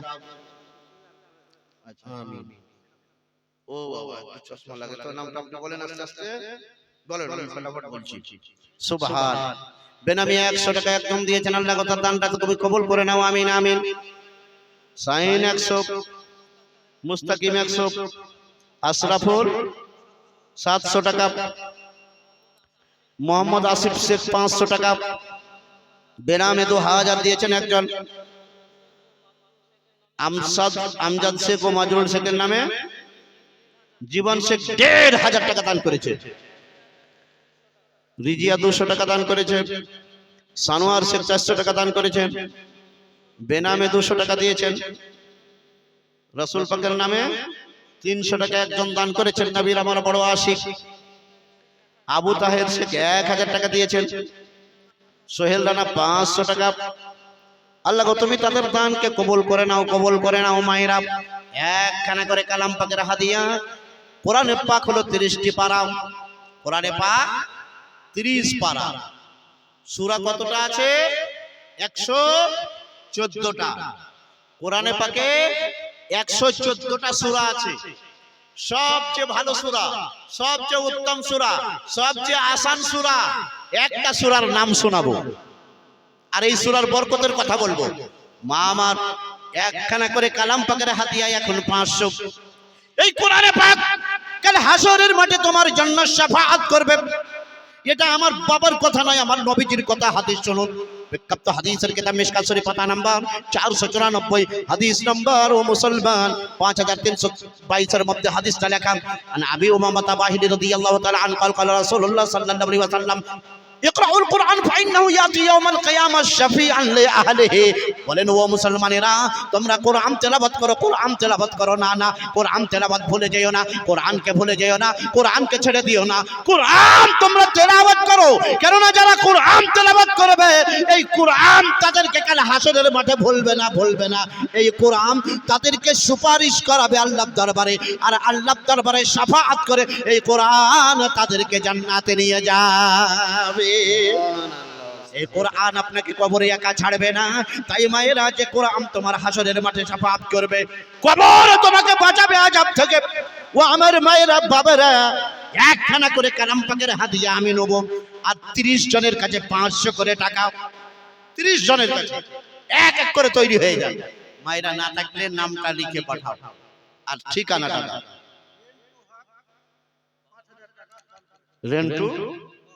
রেন্টু হক 5,000 টাকা দান করেছে। নারায়ে তাকবীর, নারায়ে রিসালাত।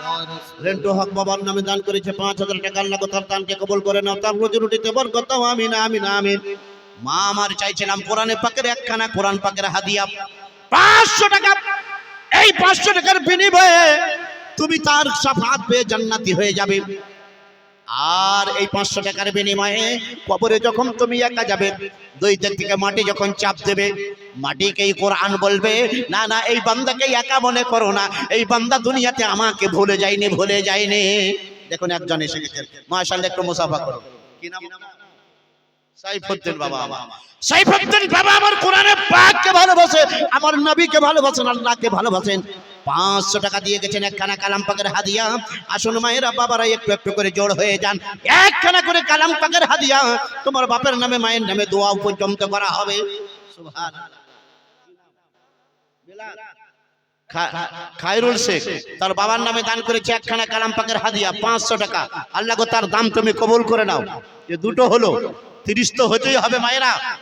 হয়তো যদি আগে দিয়ে দিয়েছে, এখন নামটা একটু লেখাও তো। ব্রাদার ইসলাম, হাদিস যেটা পড়েছিলাম তার অনুবাদটা করি। আল্লাহু আকবার।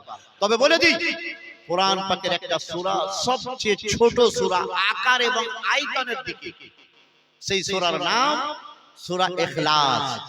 সেই সূরার নাম কুল হুয়াল্লাহু আহাদ সূরা।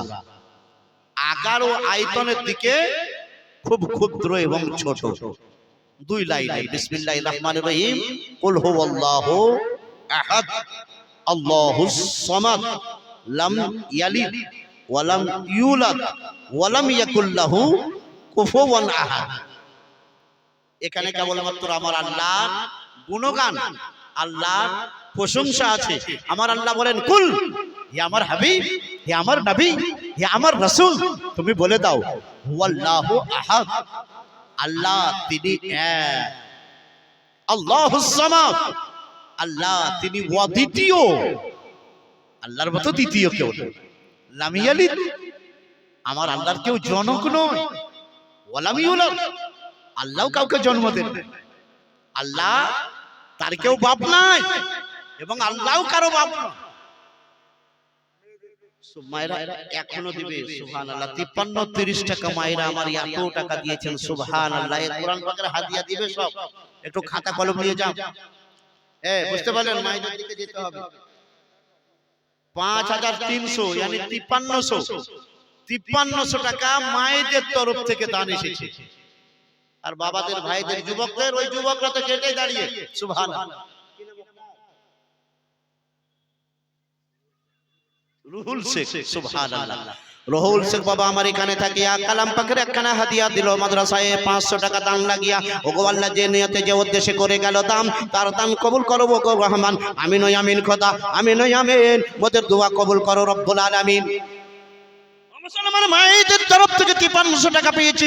যে মায়েরা আমার কেউ 5, কেউ 10, কেউ 100, কেউ 200 দিয়েছে, আল্লাহ গো তাদের রুজি রুটিতে বরকত দাও। আল্লাহ গো তাদের শ্বশুর শাশুড়ি পিতা মাতা যারা মারা গেছে তাদের জান্নাতি বানিয়ে দাও। মায়েদের হায়াত দারাজ করে দাও। আল্লাহ গো তুমি মায়েদের হাতকে লম্বা বানিয়ে দাও, লম্বা বানিয়ে দাও। নবী আমার নিজের স্ত্রীদেরকে বলছেন যে আমার যে স্ত্রীর হাতটা লম্বা সে আগে জান্নাতে যাবে। লতিফ শেখ, সুবহানাল্লাহ। আব্দুল লতিফ 1000 টাকা দিয়েছে, 2 খানা কালাম পাকের হাদিয়া। 500 টাকা বাবার নামে, 500 টাকা মায়ের নামে। আল্লাহ গো যোগ্য বাবার যোগ্য সন্তান এখানেতে ছিল কি না ছিল তা দানে বোঝা গেল। ওগো আল্লাহ দান করেছে 1000 টাকা। আল্লাহ গো তার বাপ্পাকে তুমি জান্নাতি বানিয়ে দাও। আমিন আমিন। নবী আমার বলেন যে আমার যে স্ত্রীর হাতটা বেশি লম্বা সে জান্নাতে আমার বেশি কাছে থাকবে। পিতা দিয়ে মাপতে লাগবে কার হাতটা লম্বা বেশি।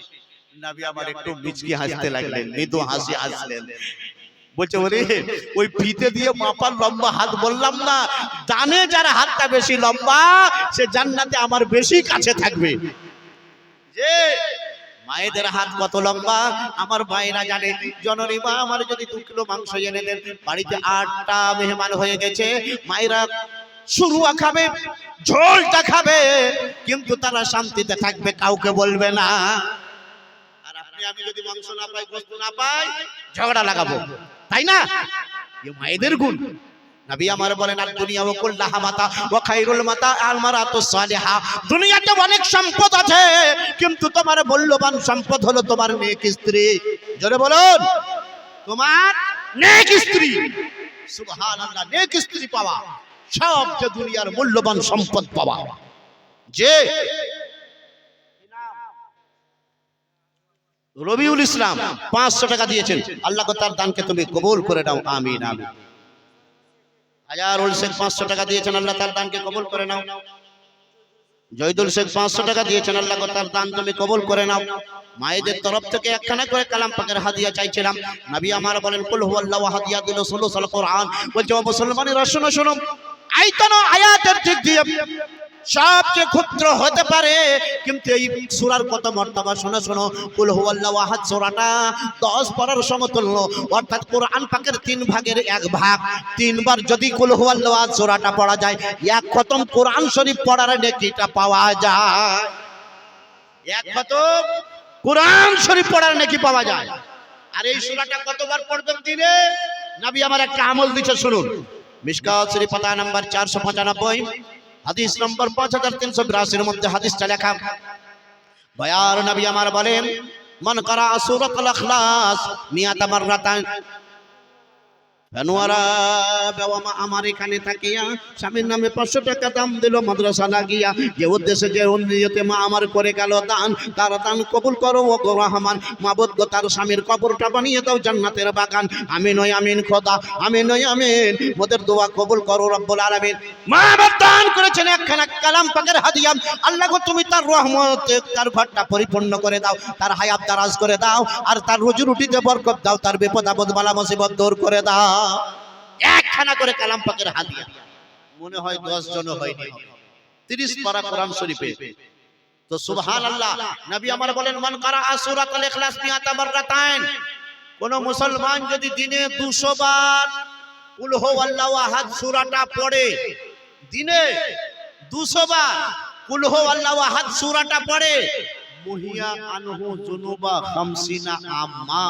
আমার আল্লাহ তার উপরে এত দয়া করেন, এত দয়া করেন, এই 200 বার কুল হুয়াল্লাহু আহাদ সূরা পড়তে গেলে তার 50 বছরের গুনাহ maaf হয়ে যায়।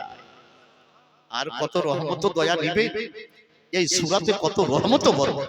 জি মুসলমান, আল্লাহ আল্লাহ শুনুন, কোরআনে পাক কি জিনিস?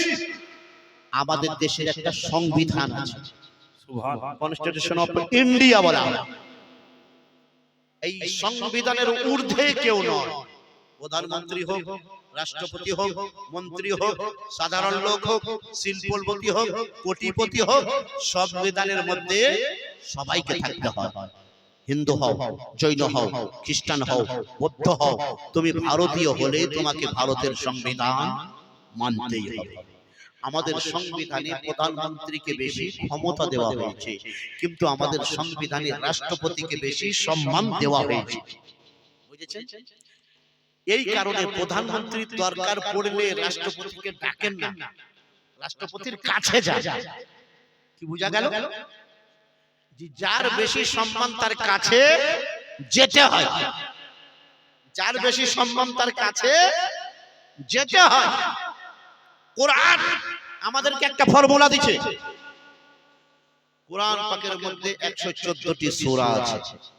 নবী আমার 52 বছর বয়স পর্যন্ত মক্কা শরীফে ছিলেন। তো যতদিন মক্কায় ছিলেন, কোরআন পাকের যে সূরাগুলো মক্কায় নাযিল হয়েছে তাকে মক্কি বলা হয়।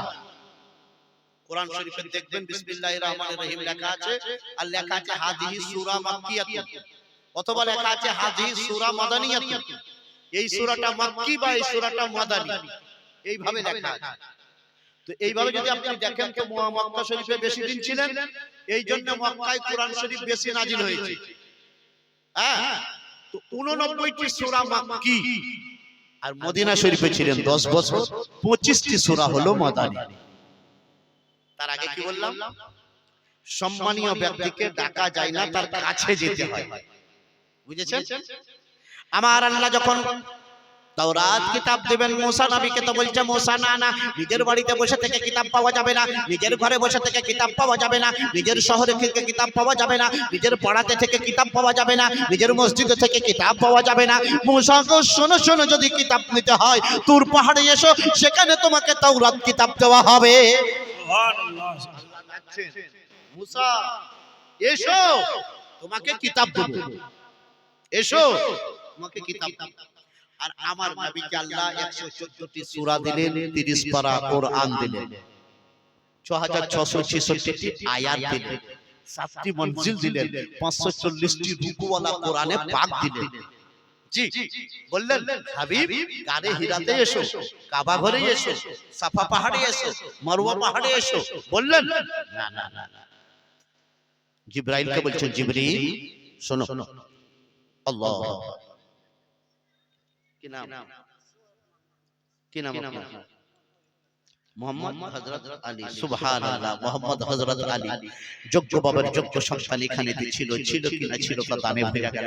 বাবার নামে হযরত মোহাম্মদ হযরত আলী দান করেছেন 500 টাকা, মায়ের নামে দান করেছেন 500 টাকা। আল্লাহ গো তার বাপ মা কবরে কি হালে আছে জানি না, জানি না। আল্লাহ গো আমি মুসাফির, তোমার মুমিন মুসলমান আলেম ওলামা হাফেজ কারি তোলাবাই ইজাম সবাইকে নিয়ে, আমার মা বোনদেরকে নিয়ে দোয়া চাই। আল্লাহ গো তার বাপ মার কবরটা তুমি জান্নাতের বাগান বানিয়ে দাও, আমিন আমিন। দয়াল নবী নূরের নবী গো, আপনি হইলেন রহমতের ভান্ডার, যে দেখেছে আপনাকে ধন্য সে জীবন পূর্ণ সে, তাও দেখা নবী গো স্বপনে একবার। জোরে বলুন আমিন। যে দেখেছে আপনাকে ধন্য সে জীবন পূর্ণ সে, তাও দেখা নবী গো জীবনে একবার। দয়াল নবী নূরের নবী গো, আপনি হইলেন রহমতের ভান্ডার। ও মুসলমান, আমার আল্লাহ নবীজিকে বললেন না নবী গো কোরআন নেওয়ার জন্য অমুক জায়গায় এসো, বরং আমার আল্লাহ বলেন জিবরাইল শোনো শোনো। জিবরাইল বলেন আল্লাহ আমি সিদরাতুল মুনতাহায়। আমার আল্লাহ বলেন না এখন আর সিদরাতুল মুনতাহায় থাকলে হবে না, জিবরাইল যাও আমার হাবিব গারে হিরাতে ইবাদত করছে, সূরা আলাক নিয়ে যাও, ইকরা সূরা নিয়ে যাও, আর ওই সূরা নিয়ে গিয়ে আমার হাবিবের কাছে পৌঁছে দাও। হাবিবকে আসতে হবে না, জিবরাইল তুমি কোরআন পাকের আয়াত নিয়ে আমার নবীর কাছে যাও। এই জন্য তো আমরা এটাই বলি নবী গারে হিরায়, জিবরাইল কোরআন নিয়ে গারে হিরায়। জোরে বলুন নবী কাবা ঘরে, জিবরাইল কোরআন নিয়ে কাবা ঘরে। নবী সাফা মারওয়া পাহাড়ে, জিবরাইল কোরআন নিয়ে সাফা মারওয়া পাহাড়ে। নবী মুজদালিফার ময়দানে, জিবরাইল কোরআন নিয়ে মুজদালিফার ময়দানে। নবী আরফার ময়দানে, জিবরাইল কোরআন নিয়ে আরফার ময়দানে। নবী মা খাদিজার বাড়িতে, জিবরাইল কোরআন নিয়ে মা খাদিজার বাড়িতে। নবী আমার কাবা ঘরে, জিবরাইল কোরআন নিয়ে কাবা ঘরে। নবী আমার মক্কার রাস্তাঘাটে, জিবরাইল কোরআন নিয়ে মক্কার রাস্তাঘাটে। নবী আমার আছেন মা খাদিজার বাড়িতে, জিবরাইল কোরআন নিয়ে মা খাদিজার বাড়িতে। নবী আছেন মক্কার সরজমিনে, জিবরাইল কোরআন দিয়ে মক্কার সরজমিনে। আবার নবী চলে আসছেন মদিনায়, মদিনাতুল মুনাওয়ারার মসজিদে নববীতে, জিবরাইল কোরআন দিয়ে মসজিদে নববীতে। নবী বদরের যুদ্ধে, জিবরাইল কোরআন দিয়ে বদরের যুদ্ধে। নবী উহুদের ময়দানে, জিবরাইল কোরআন দিয়ে উহুদের ময়দানে। নবী খাইবারের ময়দানে, জিবরাইল কোরআন দিয়ে খাইবারের ময়দানে। নবী আমার মা ফাতেমার বাড়িতে, জিবরাইল কোরআন দিয়ে মা ফাতেমার বাড়িতে। নবী আমার মা আয়েশার বাড়িতে, জিবরাইল কোরআন দিয়ে মা আয়েশার বাড়িতে। নবী যেখানে অর্থাৎ নবী মক্কায় তো কোরআন মক্কায়, নবী মদিনায় তো কোরআন মদিনায়। নারায়ে তাকবীর, নারায়ে রিসালাত, মাসলাকে আলা হযরত মাদ্রাসা জিজিয়া রহিমিয়া।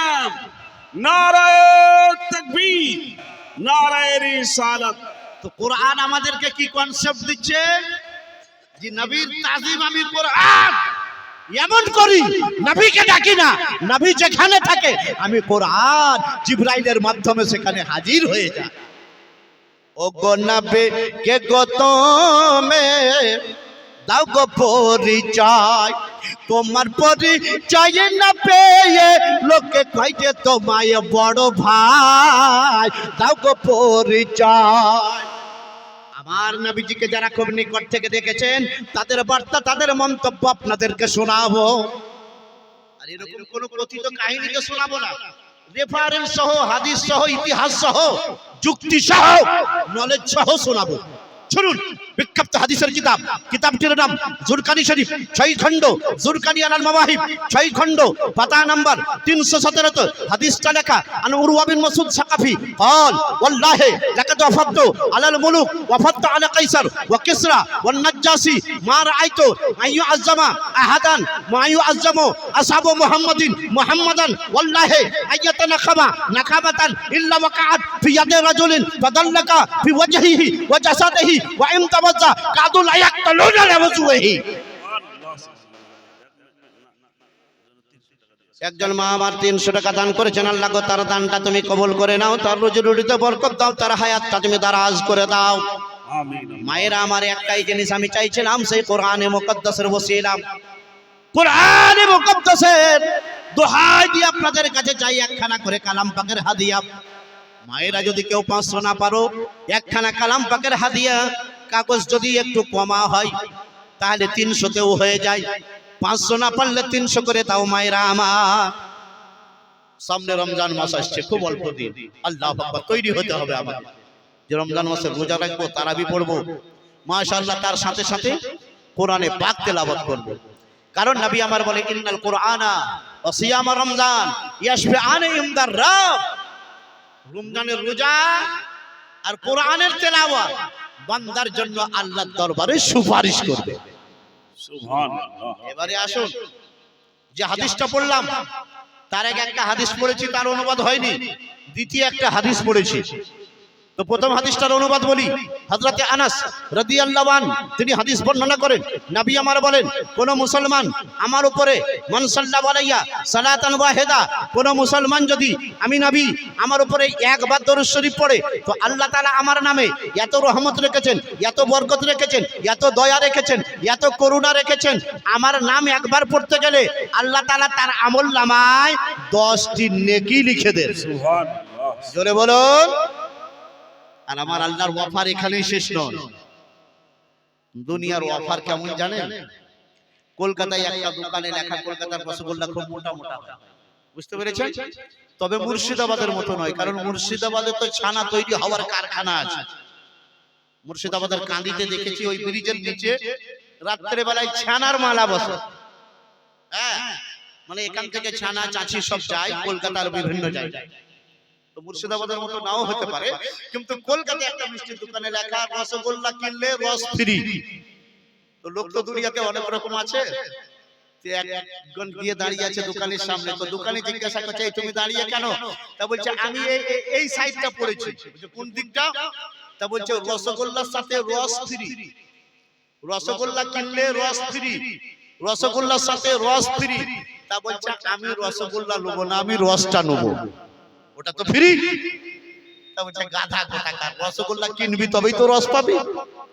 তা বলছে, গাধা, এ গাধা অন্য কাউকে বানাও, আমাকে বানায়ও না। তাহলে দেখো যে রসগোল্লা রস সহ 10 টাকা দাম। আবার রস ফ্রি কেন বলছো? রসগোল্লা না কিনলে তো রস দিবে না। ঈদ আসছে, একটা সুন্দর প্যান্ট কোন কোম্পানি দিবে 10,000, কি নাম? মুর্তজা শেখ। সুবহানাল্লাহ, আল্লাহ, নারায়ে তাকবীর, আল্লাহু আকবার, নারায়ে ইয়া রিসালাত। রাসূলুল্লাহ। মুর্তজা শেখ 10,000 টাকার দাতা। সুবহানাল্লাহ। ওগো আল্লাহ, যে উদ্দেশ্যে যে নিয়তে করে গেছে দান, আল্লাহ তার দানকে তুমি কবুল করে নাও। মুর্তজা শেখের দাদা দাদি নানা নানি আত্মীয় স্বজন যারা মারা গেছে, আল্লাহ তাদের তুমি জান্নাতি বানিয়ে দাও। মুর্তজা শেখের রুজি রুটিতে বরকত দাও।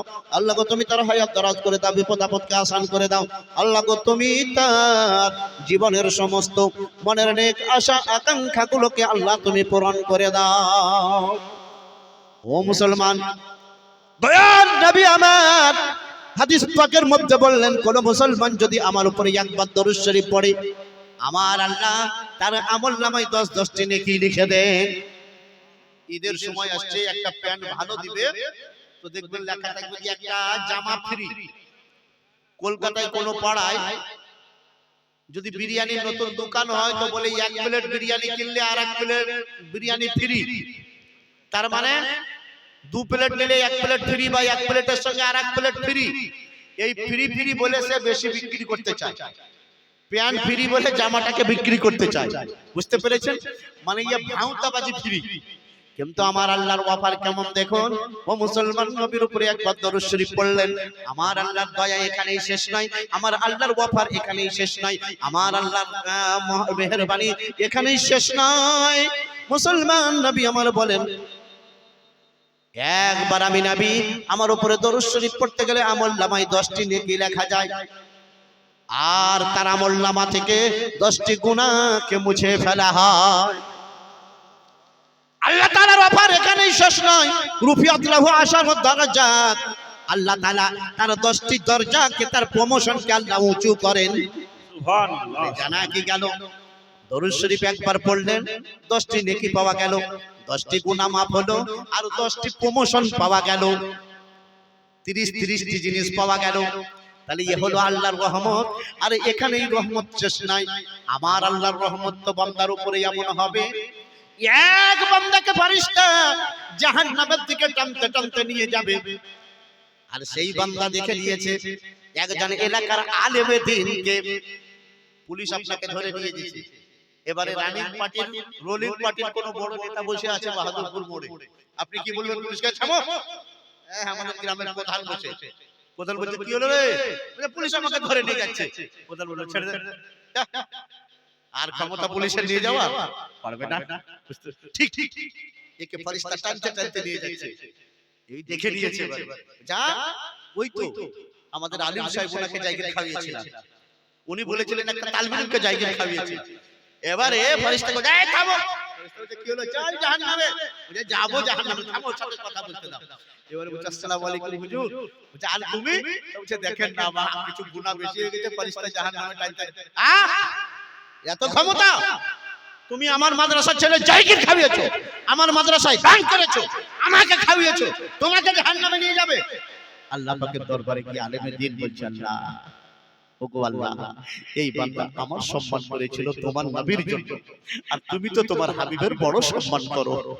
আল্লাহ, আমার কোনো পাওয়ার নাই, কোনো ক্ষমতা নাই, আল্লাহ তোমার দয়া চাই, আমার এই আশিককে, তোমার নবীর এই আশিককে জান্নাতি বানিয়ে দাও।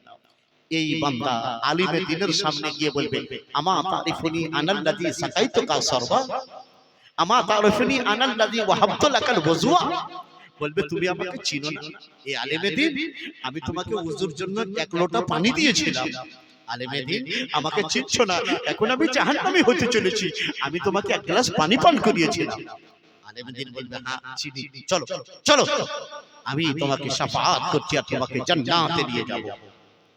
মুসলমান, একটা হাদিস শোনো, ইউজালু হিব্রুল আলিম বিদামি শুহাদা ফারাজাহা। আলিমের কলমের কালি, যারা শহীদ হয়েছেন ইসলামের জন্য, তাদের রক্তের সঙ্গে হাসরের মাঠে ওজন করা হবে। আলেমের কলমের কালিটা ওই শহীদদের রক্তের চেয়ে বেশি ভারী হয়ে যাবে। আল্লাহ আল্লাহ, মুসলমান, আমার নবী বলবেন, শহীদদের রক্তের বিনিময়ে আল্লাহ গো আমার উম্মতিকে জান্নাতি বানাও। ঠিক হয়তো আমার নবী এটাও বলবেন, আল্লাহ গো ওই আলিমের কলমের কালির বিনিময়ে আমার উম্মতিদেরকে জান্নাতি বানাও। মুসলমান, এ হলো আলিমে দ্বীন, যার এত মর্যাদা, যার এত সম্মান স্বয়ং আল্লাহ দিবেন, আমার নবী দিবেন। সেই আলিম বানানোর কারখানা আপনারা বানিয়েছেন। শুনুন, দ্বিতীয় যে হাদিসটা পড়লাম, যে আজকে সারা বিশ্বের পরিস্থিতি একটা আলাদা, বুঝতে পেরেছেন? প্রত্যেকটা জায়গায় মুসলমান যেন মনে হচ্ছে নির্যাতিত, সব জায়গায় যেন হয়তো মুসলমানদের উপরে মনে হচ্ছে অত্যাচার করা হচ্ছে। বিভিন্ন জায়গায় বিভিন্ন ভাবে, কখনো শারীরিক, কখনো মানসিক, কোথাও শারীরিক, কোথাও মানসিক, বিভিন্ন ভাবে নির্যাতন করা হচ্ছে। কারণটা কি? কোন জিনিসটা হারিয়ে ফেললাম? আমাদের কোন জিনিসটা ছিল, এখন কোন জিনিসটা নাই? একটা কারণ হাদিস থেকে আমি বলছি, শুনুন। উরওয়া বিন মাসউদ সাকাফি তিনি পরে রাসূলুল্লাহর সাহাবী হয়েছিলেন। কিন্তু একজন বিচক্ষণ, তিনি রাজনীতিবিদ, বড় দূরভিসন্ধি লোক, বড় রাজনীতিবিদ, মক্কার কাফিরদের নেতা।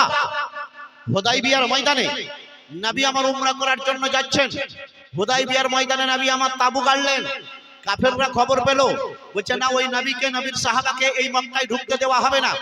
রাতের অন্ধকারে সেই নবীকে আমরা তাড়িয়েছি, ওই নবীকে মক্কায় ঢুকতে দেব না, ওই নবীকে মক্কায় আসতে দেব না, ওই নবীকে কাবা ঘর জিয়ারত করতে দেব না।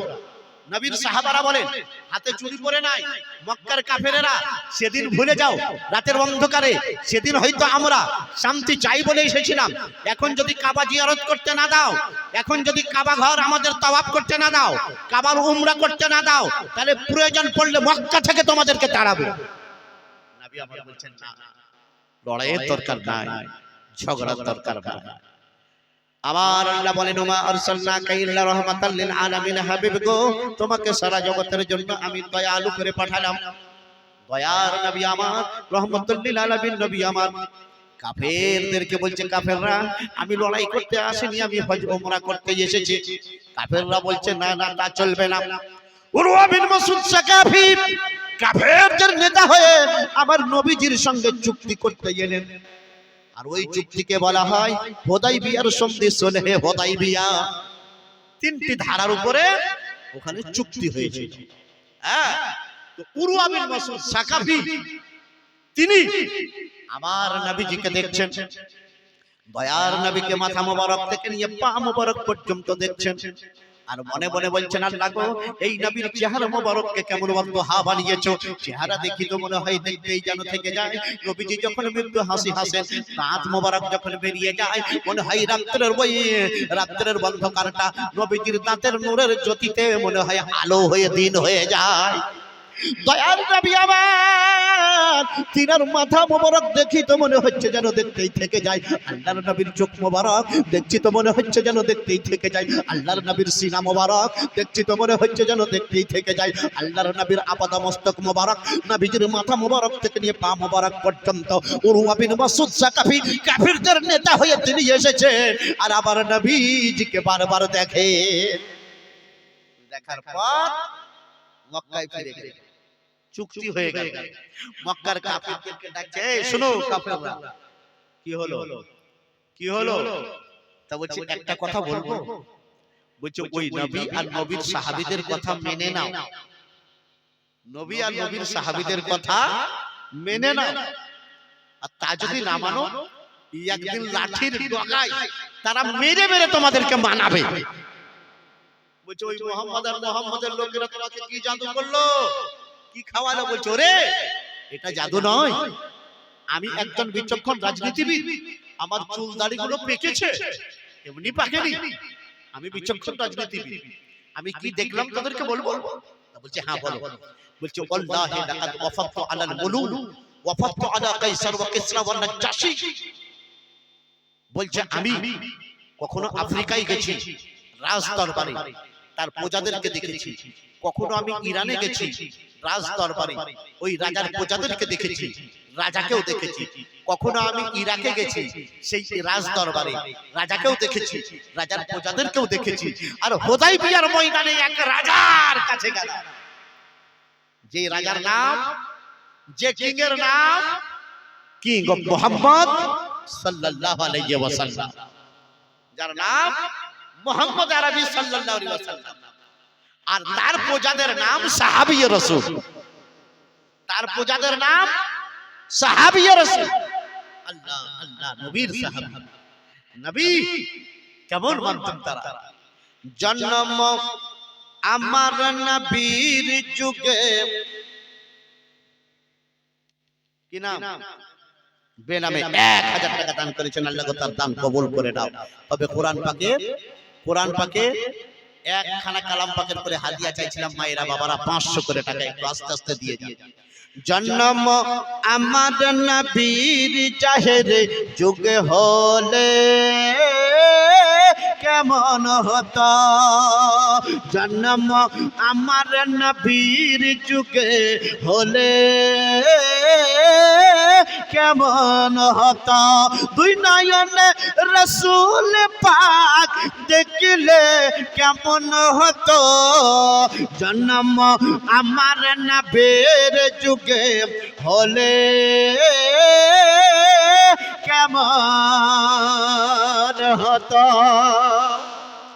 ও মুসলমান, রাসূলুল্লাহর সাহাবী তারা আমার নবীর কেমন তাজিম করতেন দেখুন। উরওয়া বিন মাসউদ সাকাফি বলছে, ওরে মক্কার কাফেরেরা, যে জিনিসটা আমি নবীর মধ্যে দেখলাম, নবীর সাহাবার মধ্যে দেখলাম, কাইসারে গেলাম সেখানে পেলাম না, কিসরাই গেলাম সেখানে পেলাম না, রোমান সম্রাটের দরবারে গেলাম সেখানে পেলাম না, আফ্রিকা দেশে গেলাম সেখানেও পেলাম না। বলছে ওই নবী যখন তিনি ওযু করতে যান, বলেন ওরে আমার সাহাবা আমি ওযু করব। সাহাবারা ছুটতে ছুটতে পানি নিয়ে হাজির। নবী আমার ওযু করতে আরম্ভ করলেন। আল্লাহু আকবার। আর সাহাবায়ে কেরাম আমার নবীকে গোল করে ঘিরে নিলেন। কেন নবী ওযু করবেন আর সাহাবারা ঘিরে কেন নিয়েছে? যে সাহাবারা কেন ঘিরেছে? মক্কার কাফেরদেরকে শোনাচ্ছেন উরওয়া বিন মাসউদ সাকাফি, বলছে ওই নবী ওযু করছেন। তার আগে বলছে জানো, ওই নবী যখন লালা ফেলেন, মুখে থুতু ফেলেন, কাকা ফেলেন, তো সাহাবারা সেটা মাটিতে পড়তে দেন না, হাত বাড়িয়ে দেন। হাতে নেন, মুখে মাখেন, বুকে মাখেন, নিজের ছেলে মেয়ের মুখে মাখায়, আত্মীয় স্বজনের মুখে মাখায়।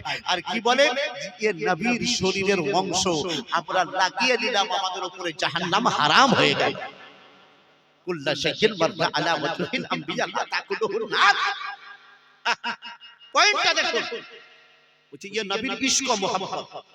আজকে আমাদের মধ্যে নামাজ আছে, রোজা আছে, হজ আছে, যাকাত আছে, মসজিদ বাবারে এসি মসজিদ, মাদ্রাসা আলিশান মাদ্রাসা, নবীর যুগে মাদ্রাসা আসহাবে সুফফা ঠিকমতো ইট ছিল না, নবীর যুগে মসজিদ বালির উপরে নামাজ পড়তো ঠিকমতো, ওই মসজিদে হয়তো খেজুরের তালাইটা পর্যন্ত ছিল না। আল্লাহ আল্লাহ, সেই মসজিদ আর এই এসি মসজিদ তফাৎ এটাই যে এই মসজিদের আল্লাহু আকবার মাইকের আজান হয়তো আল্লাহর দরবারে পৌঁছায় কিনা আমার আল্লাহ পাক জানে, কিন্তু বেলালে হাবশির মধুর আজানে আমার আল্লাহ খুশি হতে রহ গই है रस्म आजा रूहे बेलाली ना रही।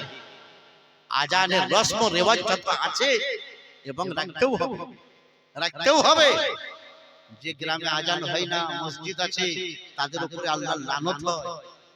মসজিদ যেন আজান থেকে খালি না যায়, মসজিদ যেন নামাজ থেকে খালি না যায়। মসজিদকে আবাদ করো, মসজিদকে আবাদ করো। রাজুলুন কালবুহু মুআল্লাকুন ফিল মসজিদ। আমার নবী বলেন কাল হাসরের ময়দানে কোন জায়গায় ছায়া হবে না, ছায়া হবে না, কিন্তু আরশে আজমের ছায়া হবে। আর 7 শ্রেণীর লোক আরশে আজমের ছায়ার নিচে জায়গা পাবে। তার মধ্যে কিছু লোক হলো, এক শ্রেণীর লোক হলো ওই লোক যারা যেখানেই থাকুক না কেন মসজিদে মনটা পড়ে থাকে। মসজিদের মুতাল্লি, মসজিদের সেক্রেটারি, মসজিদের মুসল্লি, মসজিদের খাদিম, মসজিদের সেবা করুন, মসজিদে চেরাগ জ্বালান, মসজিদে বল জ্বালান, মসজিদ পরিষ্কার করুন, মসজিদকে ধন, যেখানে যাবেন মসজিদে মন লেগে থাকবে। আমার আল্লাহ বলবে আমার ঘরকে ভালোবেসেছিলে, আর ছায়া না থাকলে কি হবে, কোনো জায়গায় প্রাচীর না থাকলে কি হবে, গাছ না থাকলে কি হবে, আমার আরশে আজমের ছায়ার নিচে চলে এসে। আর যুবকের ইবাদতকে আমার আল্লাহ বড় ভালোবাসেন। শাবুন নাশা ফি ইবাদাতি রাব্বিহি। আল্লাহ ওই যুবককে ডাকবেন আর ডেকে বলবে, এই যুবক, সবাই সিনেমা হলে গেছিল, সবাই মোবাইল নিয়ে ব্যস্ত ছিল, সবাই দুনিয়ার রং তামাশায় ব্যস্ত ছিলে, কিন্তু যুবক রে তুমি দাঁড়িয়ে রেখেছিলে। সুবহানাল্লাহ, বাচ্চা দান করেছে আব্বার নামে 2000 টাকা। আল্লাহ গো তুমি বাচ্চার আব্বাকে জান্নাতি বানিয়ে দাও, তার কবরটা জান্নাতের আলোতে মাবুদ গো পরিপূর্ণ করে দাও, তার কবরে নূরের বাতি জ্বালিয়ে দাও। আল্লাহ গো তার কবরে তুমি রহম করমের বারিশ নজল করো। ওগো আল্লাহ বাচ্চার সমস্ত নেক মুরাদকে তুমি পূরণ করে দাও, আমিন আমিন। সুলেখা বেওয়ামা আমার এখানে থাকিয়া 500 টাকা দান দিল মাদ্রাসা লাগিয়া, যে উদ্দেশ্যে যে নিয়তে করে গেল দান, তার দান কবুল করো গো রহমান। আমিন ওই আমিন খোদা, আমিন ওই আমিন। মোদের দোয়া কবুল করো রব্বুল আলামিন। মুকুল শেখ 500 টাকা দান করেছেন, আল্লাহ তার দান কবুল করে নাও।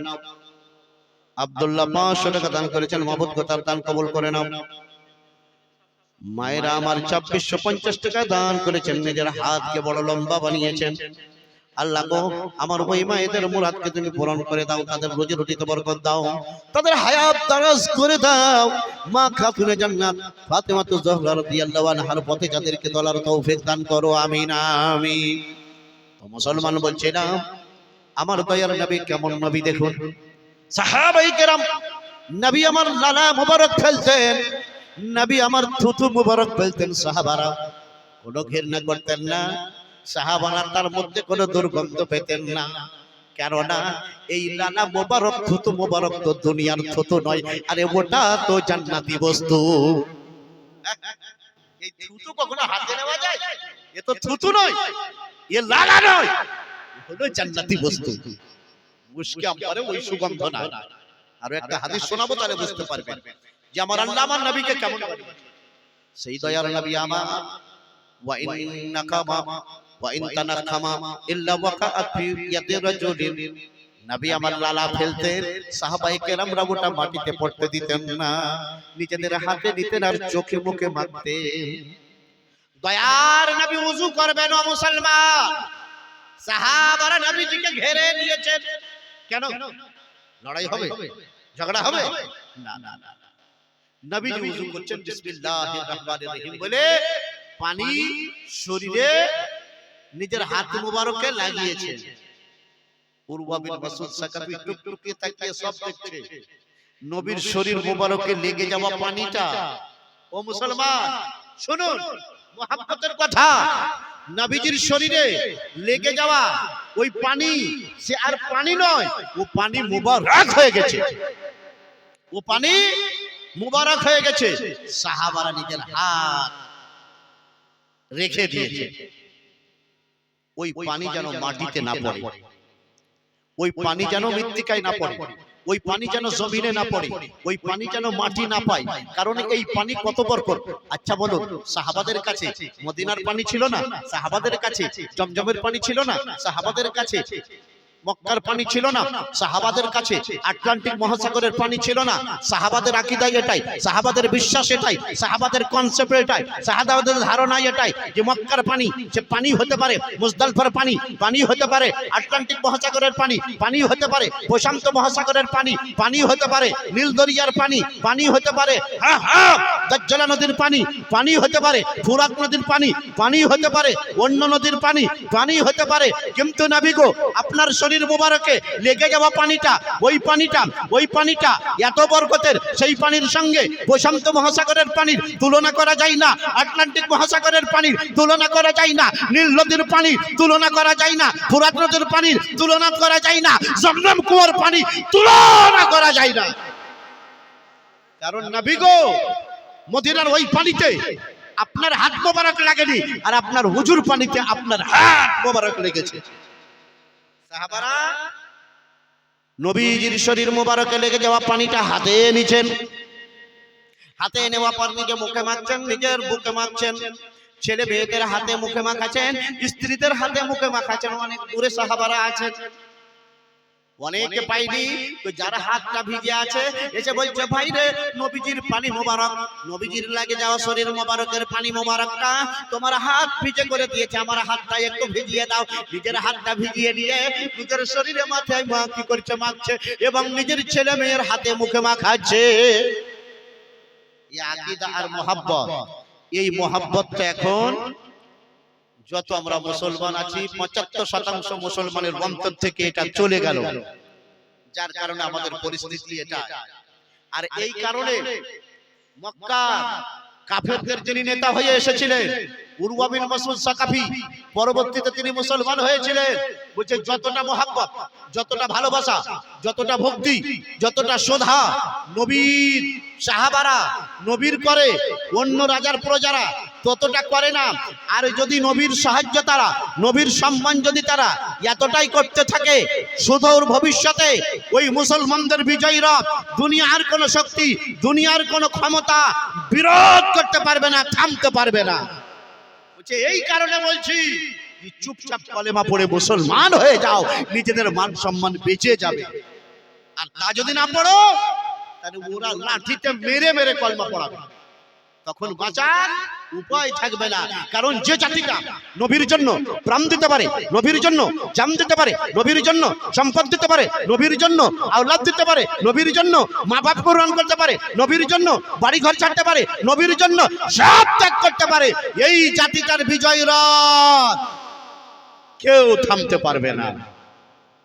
আর এখন নবীর নামে 5টা মিনিট সময় দিতে পারি না, সেই যাত্রার বিজয় রথ খুঁজে পাবে? আল্লাহ আল্লাহ। আজকে দেখুন বিশ্বের বড় বড় যারা মুসলমানদের বিশ্ব নেতা, তাদের কি অবস্থা! আল্লাহ আকবার। না মুখে দাড়ি, না ঠিক মতো টুপি, না ঠিক মতো নামাজ জানে, অথচ তারা মুসলমানদের নাকি বিশ্ব নেতা। আল্লাহ আকবার। এই নেতাদের দ্বারা ইসলামের উন্নতি হবে? আন্ডারগ্রাউন্ডে কাফেরদের সাথে চুক্তি করে ইসলামকে শেষ করার পরিকল্পনা করে। কিন্তু আমার আলা হযরত আগেই বলেছেন, ইয়া রাসূলুল্লাহ मिट गए मिटते हैं मिट गए मिटते हैं मिट जाएंगे आधा तेरे या रसूल अल्लाह, ना मिटा है ना मिटेगा, ना मिटा है ना मिटेगा कभी चर्चा तेरा। যে মুসলমান নবীর নাম যতই মিটাবার চেষ্টা করো কোনোদিন মিটাতে পারবে না। নবীর একদল আশিক তারা অবশ্যই এই দুনিয়াতে থাকবে। আর আবার নবীর নামে, নবীর শানে, নবীর জন্য সামান্য পরিমাণ বেয়াদবি তারা কখনো মেনে নিতে পারবে না। তবে আমাদের কাছে মূল সম্পদ যেটা হলো, সেটা হলো ইশকে রাসূল, নবীর প্রেম, নবীর ভালোবাসা। এই জিনিসটা যদি থাকে ইনশাআল্লাহ আমরা কামিয়াব হব। তবে রাজান ইসলাম বলছিলাম মায়ের জন্য বাবার জন্য 500 করে টাকা। মায়েরা আমার একখানা করে কালাম পাকের হাদিয়া, যদি 500 করে না হয় 300 করে একটু দিয়ে যান। আব্দুল আজিজ, সুবহানাল্লাহ, আব্দুল আজিজ সাহেব 3000 টাকা দান করেছেন। নারে তাকবীর, নারে রিসালাত। 3000 টাকার দাতা আব্দুল আজিজ সাহেব। ওগো আল্লাহ, যে উদ্দেশ্যে যে নিয়তে আব্দুল আজিজ সাহেব করে গেলেন দান, তার দান কবুল করো ও গো রহমান। আমিন ও আমিন খোদা, আমিন ও আমিন। মোদের দোয়া কবুল কর রব্বুল আলামিন। আল্লাহ গো, তুমি তার পিতা মাতা শ্বশুর শাশুড়ি যারা মারা গেছে আল্লাহ, তাদের কবরটা তুমি লম্বা চওড়া করে দাও, তাদের কবরটা জান্নাতের বাগান বানিয়ে দাও। আল্লাহ গো, তুমি তাদের কবরে নিজের রহমতের করুণার বৃষ্টি বর্ষণ করো। আমিন আমিন। আল্লাহু আকবার, আল্লাহু আকবার। তো বলেছিলাম যে আমার নবীজিকে যারা নিকট থেকে দেখেছে তাদের কথা বলবো।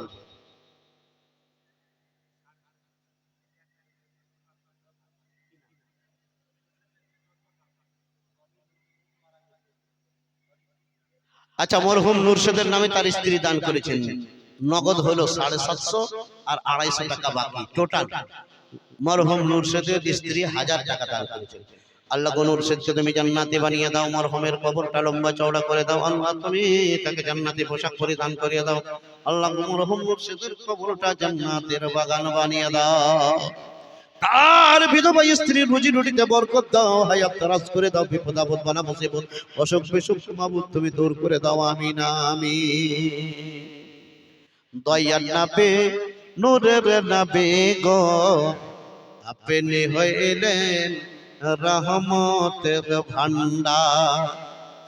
দয়ার নবী, নূরের নবী গো, আপনি হইলেন জান্নাতের মুখতার। দেখিয়া আপনার মুজিজা কলমা পড়েন মা খাদিজা, সফিয়া দিলেন নিজের জীবন সংসার। দয়ার নবী, নূরের নবী গো, আপনি হইলেন রহমতের ভান্ডার। আসল মুসলমান, আমার নবীজিকে আর যিনি নিকট থেকে দেখেছেন তিনি হলেন আমার নবীর স্ত্রী মা আয়েশা রাদিয়াল্লাহু তাআলা আনহা। ও মুসলমান, মা আয়েশার হাদিস আপনাকে আমি শোনাবো যুক্তির আলোকে এবং হাদিসের আলোকে। বিখ্যাত হাদিসের কিতাব খাসাইসুল কুবরা দ্বিতীয় খণ্ড পাতা নম্বর 280 মধ্যে আল্লামা সুয়ুতী রাহমাতুল্লাহ আলাইহি হাদিসটা নকল করেছেন।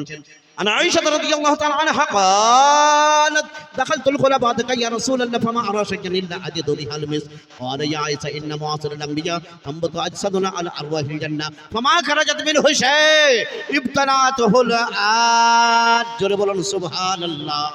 নারায়ে তাকবীর, নারায়ে তাকবীর, নারায়ে রিসালাত, নারায়ে রিসালাত। মাসলাকে আলা হযরত একটু আগে চলে আসুন। হযরত আল্লামা মাওলানা পীরে তরিকাত রাহবার শরীয়ত মুফতি নঈমুদ্দিন সাহেব। নারায়ে তাকবীর, নারায়ে রিসালাত। একটু সামনে চলে আসুন ভাইরা, বাবা জীবনের সামনে চলে আসুন। এই ধরে। কই হুজুর কই? বসেন বসেন, সব পালাবেন না, দস্তারবন্দি হবে। সুবহানাল্লাহ। পাগড়ি গুলো কই? হুজুর করবে কালেকশন পাগড়ি। বসেন